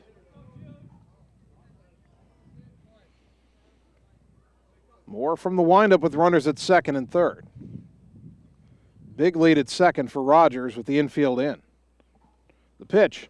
On the inside corner, called strike 3. There's a big first out for the Dogs and Julian Moore. Another Bulldog strikeout brought to you by Shelter Insurance and Marvin Boyer, your local agent.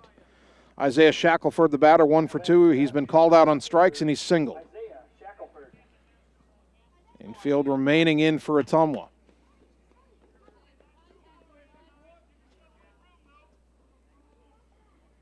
Second and third now 1 away. The pitch. In the dirt, good stop that time by Summers, kept it in front of him, ball 1.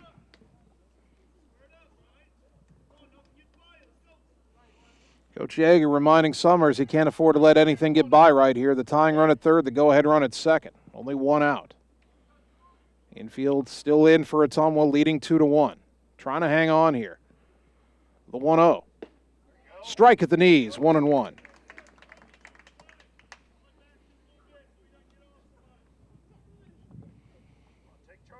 One ball, one strike. The next offering.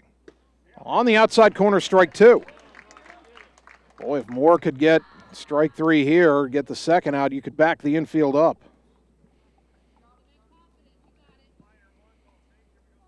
1-2. Pitch on the way. Popped it up, back, and out of play. Again, not a lot of foul territory right behind the plate. We stay at 1-2. Moore tried to go up the ladder there on Shackelford, but Shackelford able to just get a piece of it and fight it off.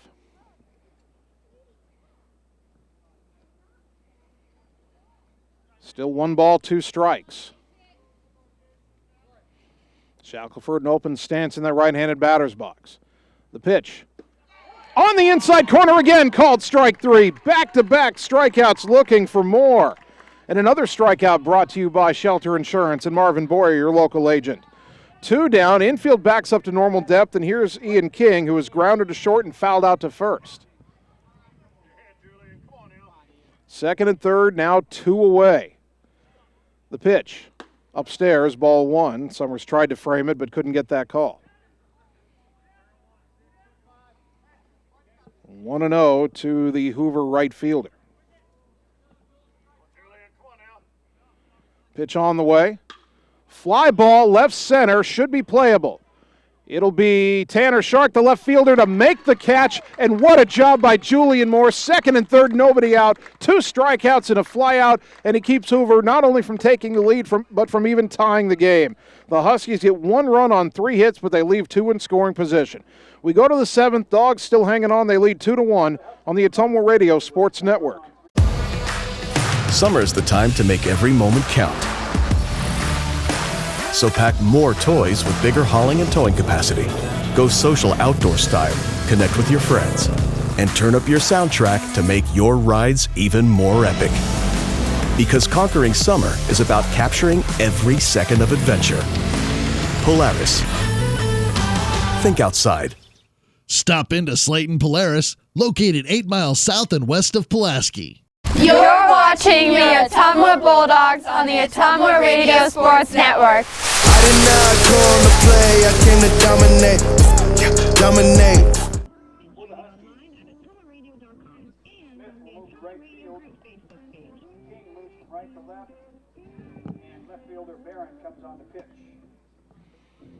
Top of the 7th inning. Ottumwa, somewhat improbably, still leading Hoover 2-1. The Huskies had scored a run. They had runners at second and third and nobody out. But Julian Moore on in relief of Thomas Mitchell gets back-to-back strikeouts and then an easy fly out to left. And Ottumwa still has the lead. Hoover had to go to the pen here, and they've brought in their left fielder Josh Barron to pitch.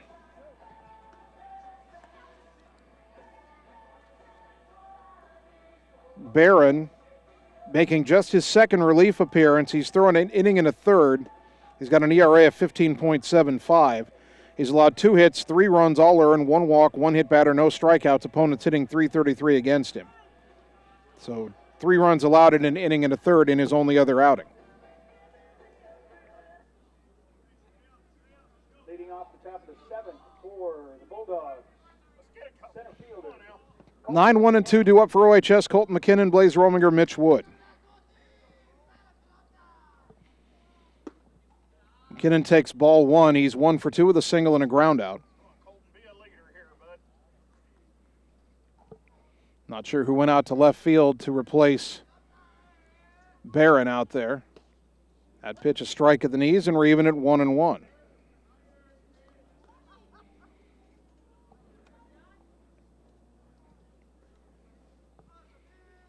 The 1-1 offering on the outside corner, 1-2.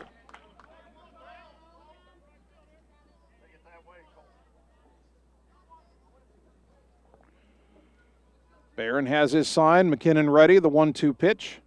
In the dirt, 2-2.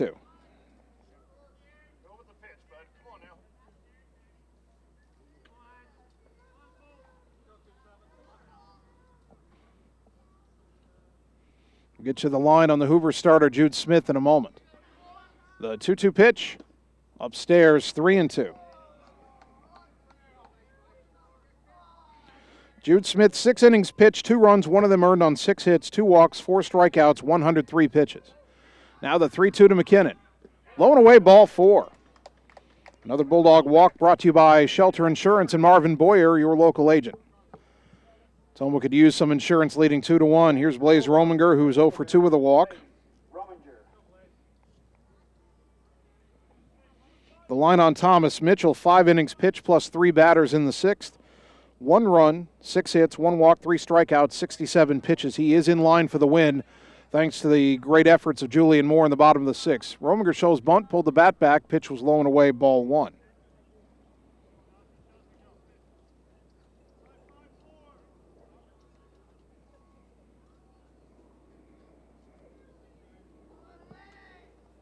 Now the 1-0, way outside, all the way to the backstop. Very wild pitch.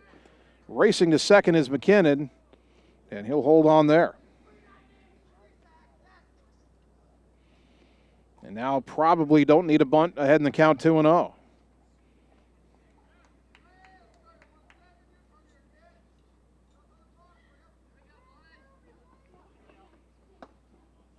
Blaze showing bunt, but the pitch up and away again, 3-0.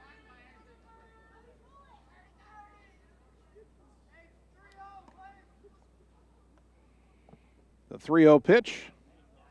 Blaze taking all the way, no sign of a bunt there. It's a strike, 3-1.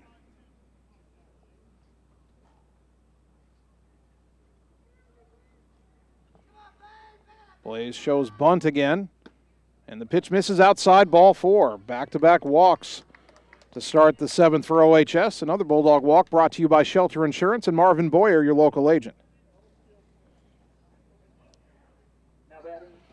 Here's Mitch Wood. Reached on an error and scored in the 1st, a home run in the 3rd, a single in the 5th. 2 for 3. 2 runs scored and an RBI.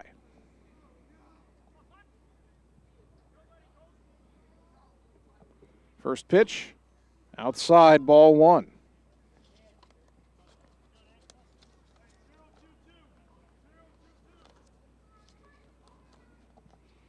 Wood will dig back in with a 1-0 count.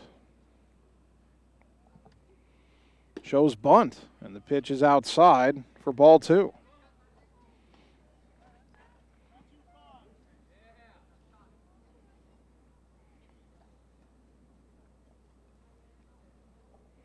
Wood with the hitter's count, 2-0. McKinnon at second, Rominger at first, nobody out. Corner infielders in, and the pitch is on the inside corner for a called strike.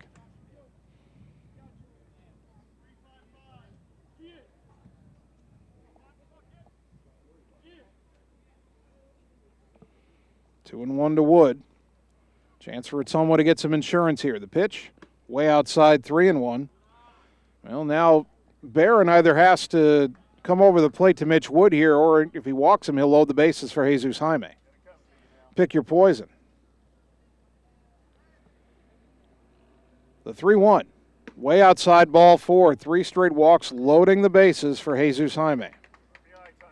Another walk for Ottumwa brought to you by Shelter Insurance and Marvin Boyer, your local agent.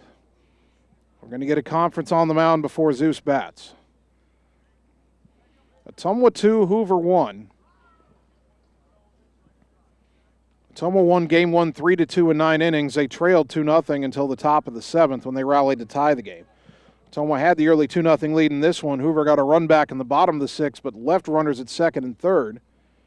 They had second and third and nobody out, and Julian Moore shut the door on them with 2 strikeouts and a flyout. Now the Bulldogs have loaded the bases on 3 straight walks, top of the 7th, and the conference is over with Jesus Jaime standing in.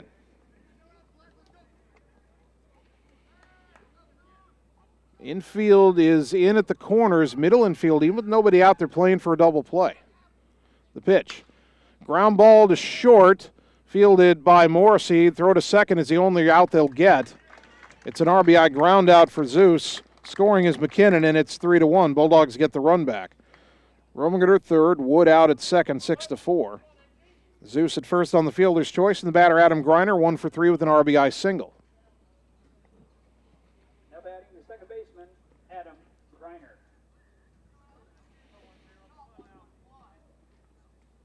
Well, Hoover played the middle infield back, and they didn't get a double play out of it.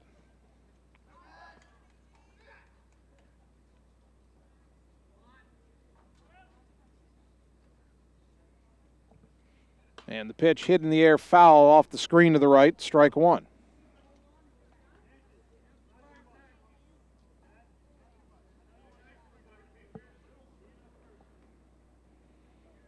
A 1-1 to Greiner. Bulldogs ahead now 3-1. Runners on the corners, one down, top 7. Trying maybe, possibly, for a knockout blow here. Runner goes, pitch low and away, no chance to throw out Zeus at second. He'll steal the base, now 2 in scoring position. And the count even to Greiner at a ball and a strike. Give Jaime his 5th steal. That pitch way high, 2-1.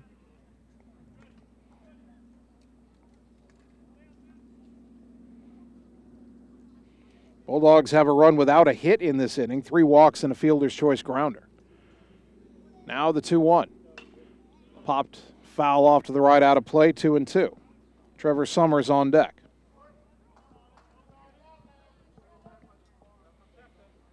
Two balls, 2 strikes.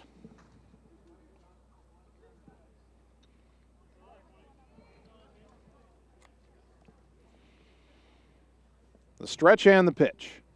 Line down the right field line, but it'll land foul. Greiner trying to go the other way with an outside pitch. Still 2-2. Presume that Julian Moore will stay on and pitch to the bottom of the 7th. He'd be looking for his 2nd save. He's already halfway to earning the save with that great 6th inning. Another 2-2. Fly ball right center. That's going to get down for a base hit. 1 run will score. Zeus racing around third. He's being waved home. The throw to the plate is not in time. RBI single, 2-run single, Adam Greiner. It's 5-1. Greiner with 3 RBI in the game. And the Bulldogs take advantage of the early wildness in this inning by Josh Barron. Still only 1 out. Another runner in scoring position for Trevor Summers, who's 0 for 3. Did have a great long battle with Jude Smith. A 9-pitch battle. His last time up in the 6th inning. Chance to drive in a run here, perhaps. First pitch. Swing and a foul back, 0-1.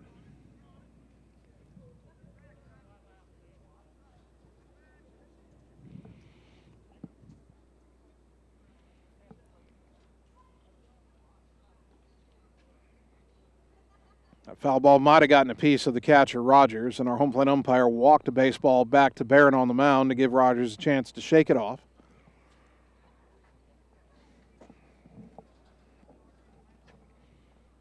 Ottumwa may have finally put a seal on this doubleheader. You hope anyway.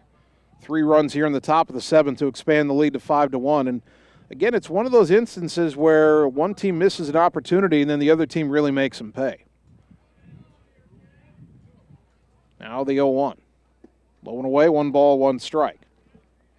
Hoover had a run on the board, 2nd and 3rd, nobody out in the bottom of the 6th inning, and it was only 2-1. The tying run at 3rd, the go-ahead run at 2nd. They never left 2nd and 3rd. Summers fouls a high pitch back, and it's 1-2. Julian Moore getting back-to-back strikeouts looking and then ending the inning on a fly ball to left. Then in the top of the 7th, first 3 Bulldogs draw walks. Zeus gets an RBI ground out, or an RBI fielder's choice. Runner goes from second. There's a fly ball to center, and the catch is made. Greiner has to race back to second. He gets there in time. And there's 2 down. The batter will be Trey Swartz. Again, Griner 3 RBI in the game. Now batting the first baseman, Trey Schwartz. And that will give him 15 on the season. Zeus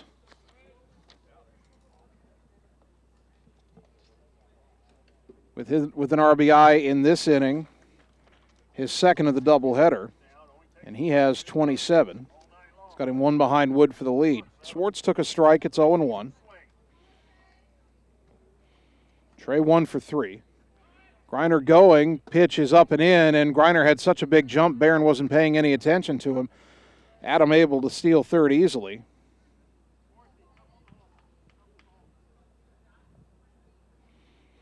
Schwartz now with a 1-1 count. The pitch. Ground ball back up the middle, past the second baseman Dill into center field. RBI single. It is 6-1. Schwartz with a 4-hit night in the 2 games.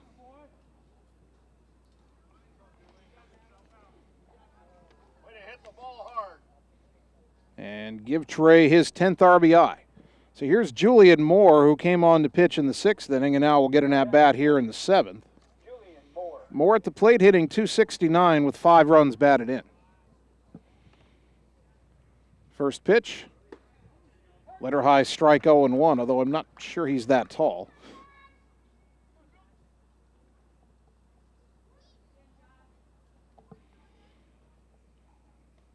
Barron, the right-hander, brings home the 0-1, and a ground ball left side through the hole, base hit. So Moore 1 for 1.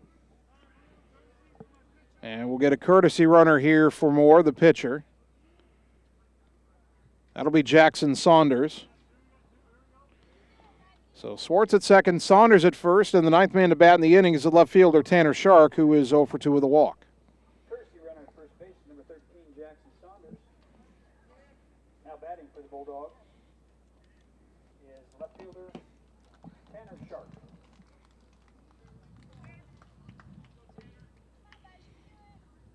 (6-1) Bulldogs, 2 on, 2 out. Righty to lefty, pitch is high to Shark, ball 1.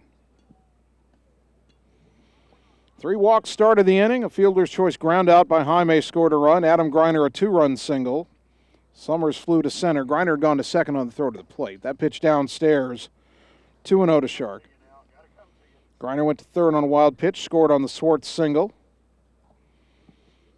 Moore followed with a single. Saunders a courtesy runner for him. Now 2-0 to Shark. High 3-0. Colt McKinnon on deck, awaiting perhaps a second at-bat in this 7th inning. Bulldogs again putting runs up in the 7th.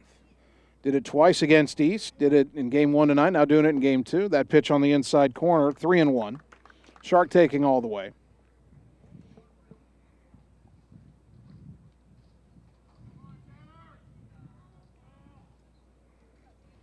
Barron sets again, the 3-1 to Shark. Way outside, ball 4, and they'll be loaded for McKinnon, who will be the 10th batter to come up in the inning. Colton is 1 for 2. He singled, and of course earlier this inning he walked and scored, and I don't know if he'll face Barron as we've got a visit to the mound.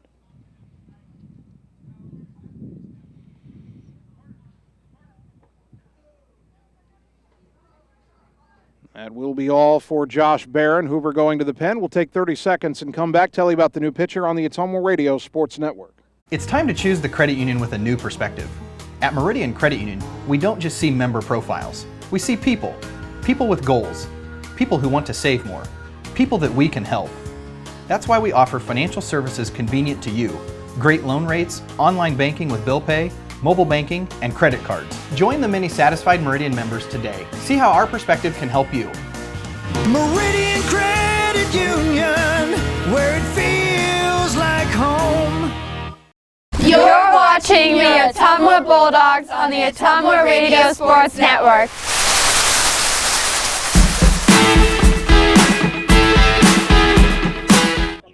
Now coming on to pitch for the Huskies, and placing Barron in the order is number 9, Derek Hull. The new Hoover pitcher is a sophomore, Derek Hull, a right-hander who does not have any varsity pitching stats. And this may be If he didn't pitch for them last year at varsity, this might be his varsity pitching debut. Comes in a bit of a sticky spot. Ottumwa's got the bases loaded, 2 out, 4 runs already home here in the top of the 7th. Bulldogs leading 6-1. They've opened up a 5-run lead, and they could really put the nail in the coffin with another hit or two. Josh Barron pitched just 2/3 of an inning.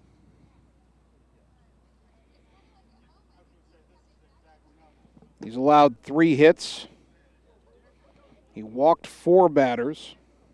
Didn't strike anybody out. He's been charged with 4 runs, and he's responsible for all 3 runners on base.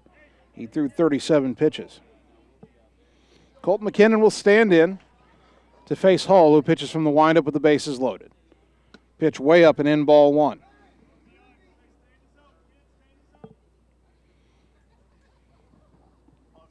Trey Swartz at third. Jackson Saunders, a courtesy runner, at second. Tanner Shark at first. Pitch is high to McKinnon, 2-0.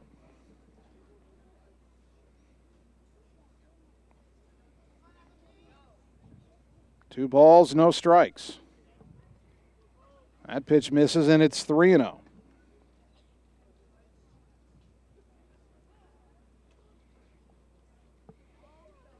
The wind and the 3-0 pitch. Up and in, ball 4. It's an RBI for McKinnon. Scoring is Swartz. Saunders to third, Shark to second, and it is 7-1.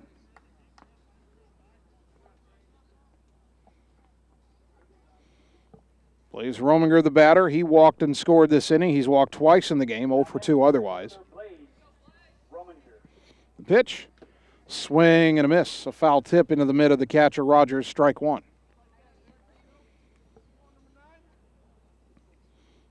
Five spot here in the top of the 7th as that pitch is high and the count even at a ball and a strike. This is the first inning in this entire doubleheader. Ottumwa has been able to breathe a little easier. We were down 2-0 until we tied it in the 7th, won it in the 9th in game 1. The 1-1 fouled back 1-2. Game 2, we got a run in the first, run in the 3rd, but never had a bigger lead than 2 runs. Hoover cut it in half in the 6th inning before Julian Moore got Ottumwa out of a really sticky spot. But now finally the Bulldogs have taken control. The pitch, and a one-hop liner past the shortstop Morrissey into left center. 1 run is in, racing around third and coming home to score the 2nd run, Tanner Shark, and it's 9-1 on a 2-run single by Blaze Rominger.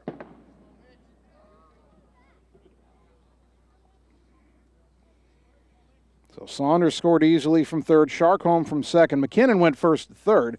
Now here's Mitch Wood. Takes a pitch up high, ball 1.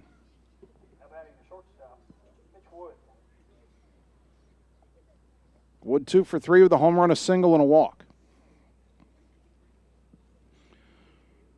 The 1-0, high and away, 2-0.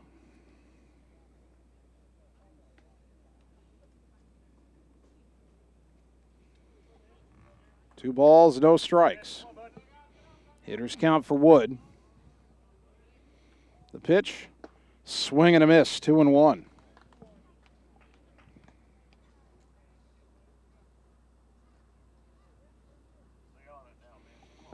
Book closed on Josh Barron.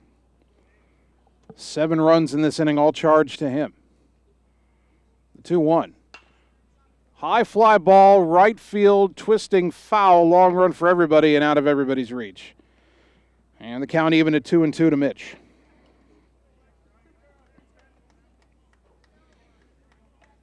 Still 2-2.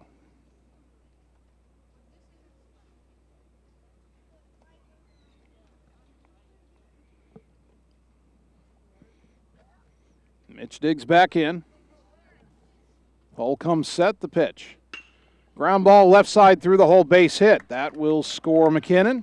Stopping at second is Rominger. It's 10-1.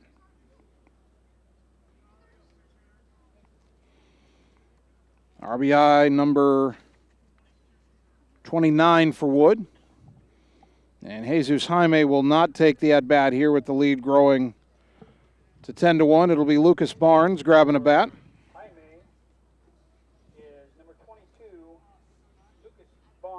Barnes is 3 for 8 on the season, a .375 average, 4 runs driven in.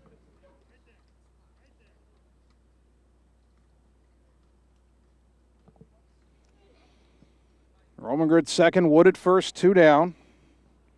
Barnes the 13th man to bat in the inning. 8 runs have come home. And that pitch is high, ball 1. I kind of mentioned this early in the broadcast. An 8-run 7th inning. I have seen this here at Hoover before. You got to go back 8 seasons to 2013. As there's a fly ball to shallow left center, but the shortstop Morrissey out to make the catch, and the side is retired. I'll get back to that story in the bottom of the 7th. Ottumwa puts 8 on the board. They leave 2, but they're 3 outs away from a sweep. We go to the bottom of the 7th. Bulldogs 10, Huskies 1 on the Ottumwa Radio Sports Network. Hi, I'm Dr. Dwayne Petrito, your orthodontist in Ottumwa and Oskaloosa. Many of our patients are playing in this game, and we want you to know we are happy to see you representing your school and playing hard. If you haven't been in to see us yet, please call our office for an appointment. Your first appointment is always free. From start to finish, we are here for you every step of the way. We specialize in giving you a great smile and bite. We look forward to seeing you soon. Our team is cheering for you in today's game. You're watching the Ottumwa Bulldogs on the Ottumwa Radio Sports Network. Gotta go all the way. At OttumwaRadio.com and on the Ottumwa Radio Group Facebook page.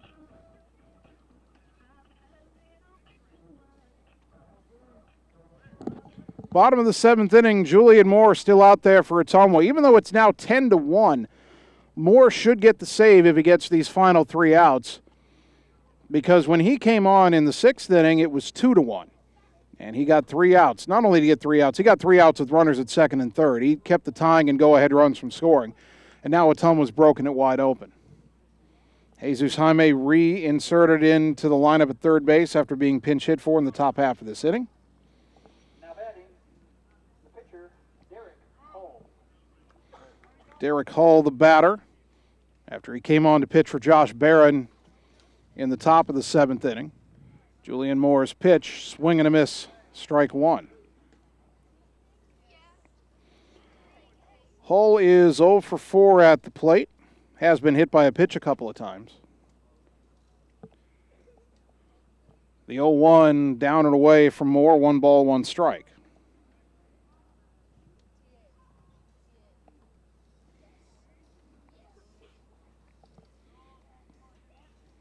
The next offering from Moore is swung on and missed, strike 2.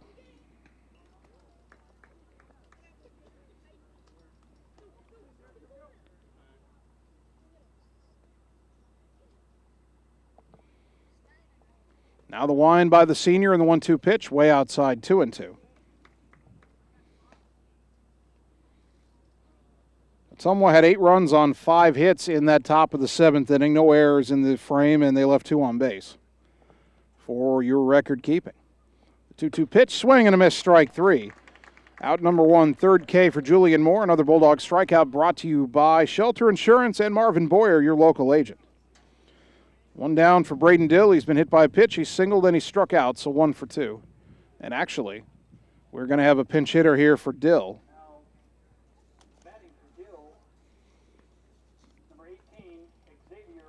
Xavier Ogden, a sophomore, will take the at-bat. He's hitting .286 on the year with 5 runs batted in.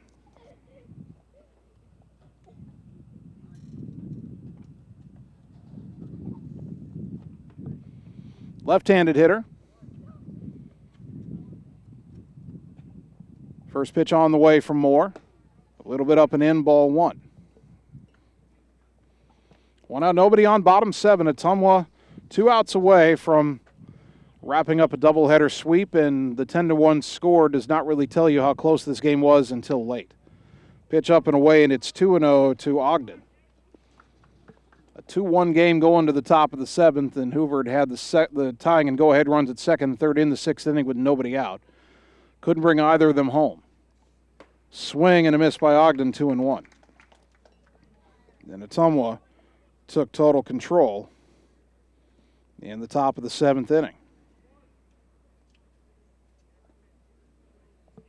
Now the 2-1 from Moore, swing and a miss, 2-2. We said Moore might have come in when he did because he had a better chance to pick up much-needed strikeouts, and boy, has he ever. Struck out 3 of the first 4 batters he's faced now, and the 2-2 pitch to Ogden, outside 3-2.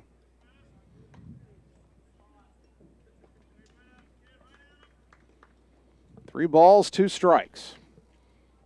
Gotta make sure I get in that 8-run story in the 7th inning. I'll have to do it quickly as there's a swing and a miss, strike 3.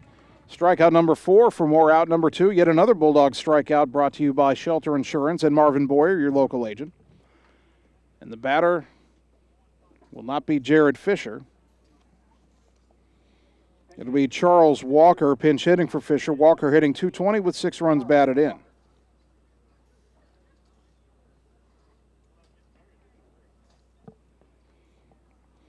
So we go back to 2013. Ottumwa and Hoover, I forget if it was game 1 or game 2 of the doubleheader. It was right here at Hoover. Played a crazy game. Ottumwa kept taking the lead. Hoover kept coming back. Bulldogs would take the lead. Hoover kept coming back. First pitch here, up and away, ball 1. In the bottom of the 6th inning, I forget how many runs Hoover scored, but they came back on Ottumwa for like the 3rd time in the game, and they tied it at 8. Then we went to the top of the 7th, and the Bulldog offense exploded for 8 runs, and they won the game 16-8. Pitch up and in to Walker, 2-0. So this is now the 2nd time I have seen Ottumwa score 8 runs in the top of the 7th at Hoover. That would seem like it'd be pretty rare to do it twice in one park. Pitch on the outside corner to Walker. That's strike 1 from Moore.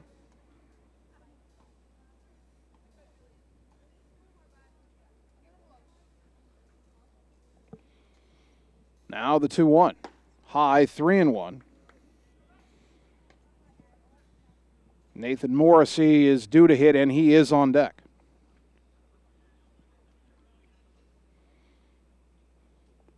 The 3-1 pitch. Swing and a miss. Count fills at 3-2. Good off-speed pitch from Julian Moore. He's 1 strike away from striking out the side. Hoover down to its final strike tonight. Now the 3-2 pitch. Called strike 3. Julian Moore strikes out 5 of the 6 batters he faces. That's a well-earned save. And yet another Bulldog victory. They're still undefeated in conference. And they improved to 22-5 overall with a 10-1 victory in Game 2 against the Huskies. We'll take 3 minutes, come back, and get you the totals on the Ottumwa Radio Sports Network. Seasons change. Our priorities change. Your financial needs change. But there's one thing that remains consistent.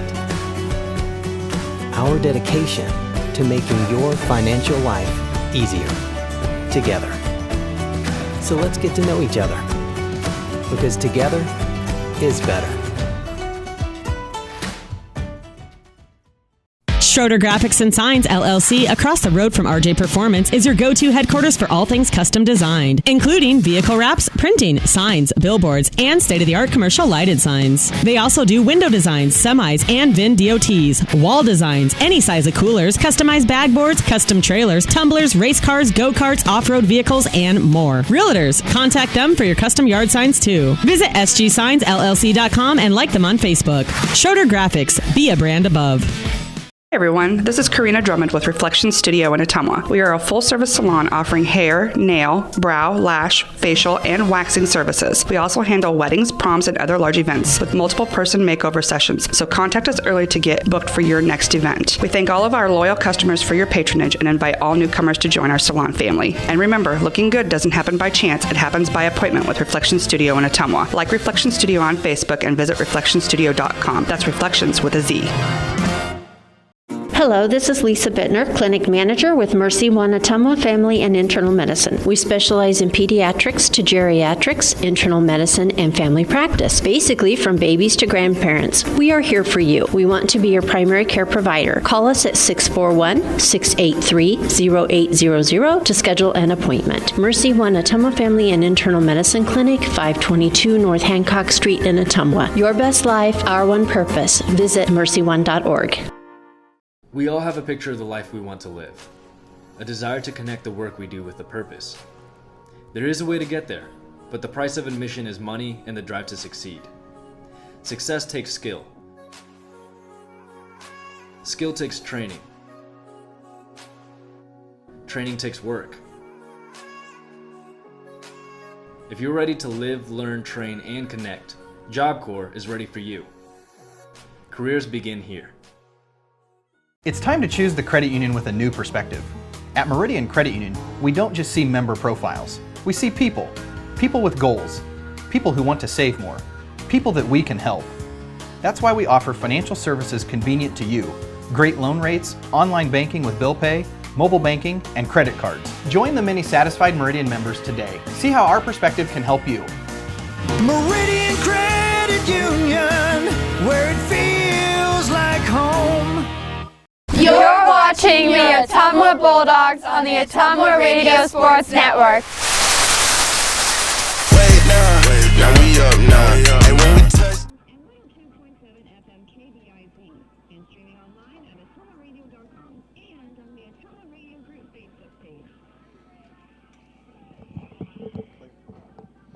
And welcome back one final time tonight to Des Moines Hoover, where your Ottumwa baseball team gets the sweep over the Huskies. They won Game 2 3-2 in 9 innings. They won Game 2 10-1. Didn't break it open until late. 8 runs in the top of the 7th to turn what had been a close second game into a rout. For Ottumwa, 10 runs, 11 hits, 1 error, 8 left on base. Thomas Mitchell, the winning pitcher, he is 3-2. Julian Moore gets his second save. For Hoover, 1 run, 6 hits, 2 errors, 7 left on base. Jude Smith takes the loss. The ballgame took 2 hours and 3 minutes to complete. Ottumwa now 22-5 on the season, 14-0 in CIML Metro Conference play. Hoover drops to 9-14, 8-6 in the Metro. Now, we mentioned earlier in the broadcast that Ottumwa now getting to 14-0 in conference play. Not the best start Ottumwa's ever had in conference play under John Yeager. 3 years ago, 2018, Ottumwa was 16-0 in conference. The Bulldogs' next conference games will be on June 28th. That's next Monday. They're hosting Des Moines North. Now, North, we know, has had all sorts of issues this year, and they're down to the almost bare minimum number of players on a team, so Ottumwa should easily get 2 more wins on Monday. Then the Bulldogs will play at Des Moines Lincoln on Wednesday. Now, we're doing softball on Wednesday because we did baseball earlier in the season, and we try to do one of each. But it should be noted that when Ottumwa got to 16-0 in 2018 in conference play, it was the trip to Lincoln that messed up the chance for a perfect conference season. Ottumwa actually lost both games at Lincoln on that trip. They still won their final 2 conference games, went 18-2, but the chance at 20-0 died 3 years ago at Des Moines Lincoln. All indications are they'll have another shot at that coming up next Wednesday, 1 week from tonight. So we will certainly keep an eye on that. We also need to name our Ottumwa player of the game for Game 2, and we're going to give it to Adam Greiner. Greiner was 2 for 4. He had an RBI single to open the scoring in the first inning, and then he had a 2-run single in the 7th inning that helped the Bulldogs finally break the game open. So Adam Greiner, your Ottumwa player of the game, and your player of the game is brought to you by Shelter Insurance and Marvin Boyer, your local agent. Our next broadcast of Ottumwa High Athletics, weather permitting, is tomorrow afternoon. Bulldogs softball team at home to take on Dowling. First pitch scheduled for 5 o'clock at Houston Field. And if it doesn't rain it out, we'll have all the action on 1240 AM, 102.7 FM KBIZ, and on the live video stream at ottumwaradio.com. I want to thank all our sponsors one more time: Community First Credit Union, Petrito Orthodontics, Reflection Studio, Schroeder Graphics and Sign, Champion Bowl, Citizens Mutual, Mike's Pizza, Meridian Credit Union, Ottumwa Job Corps Center, Slayton Polaris, Mercy One Ottumwa Family and Internal Medicine Clinic, Lisco, Cold Palace Cafe and Books, Blackhawk Auto Body, and Lee's Photography. A big thank you to Bulldog head coach John Yeager for helping us prepare for the broadcast tonight. A big thank you to the folks here at Des Moines Hoover who provided us a table and chairs to sit right behind home plate and have a great view of the action, which we hope we conveyed that into a great view for those of you watching on the live video stream, and hopefully good descriptions on the radio. But a big thank you to Des Moines Hoover for being so accommodating to us tonight. I also want to thank my producers, Annie Argo, the on-site video producer, and Brandon Drew, the radio producer, back at the KBIZ studios.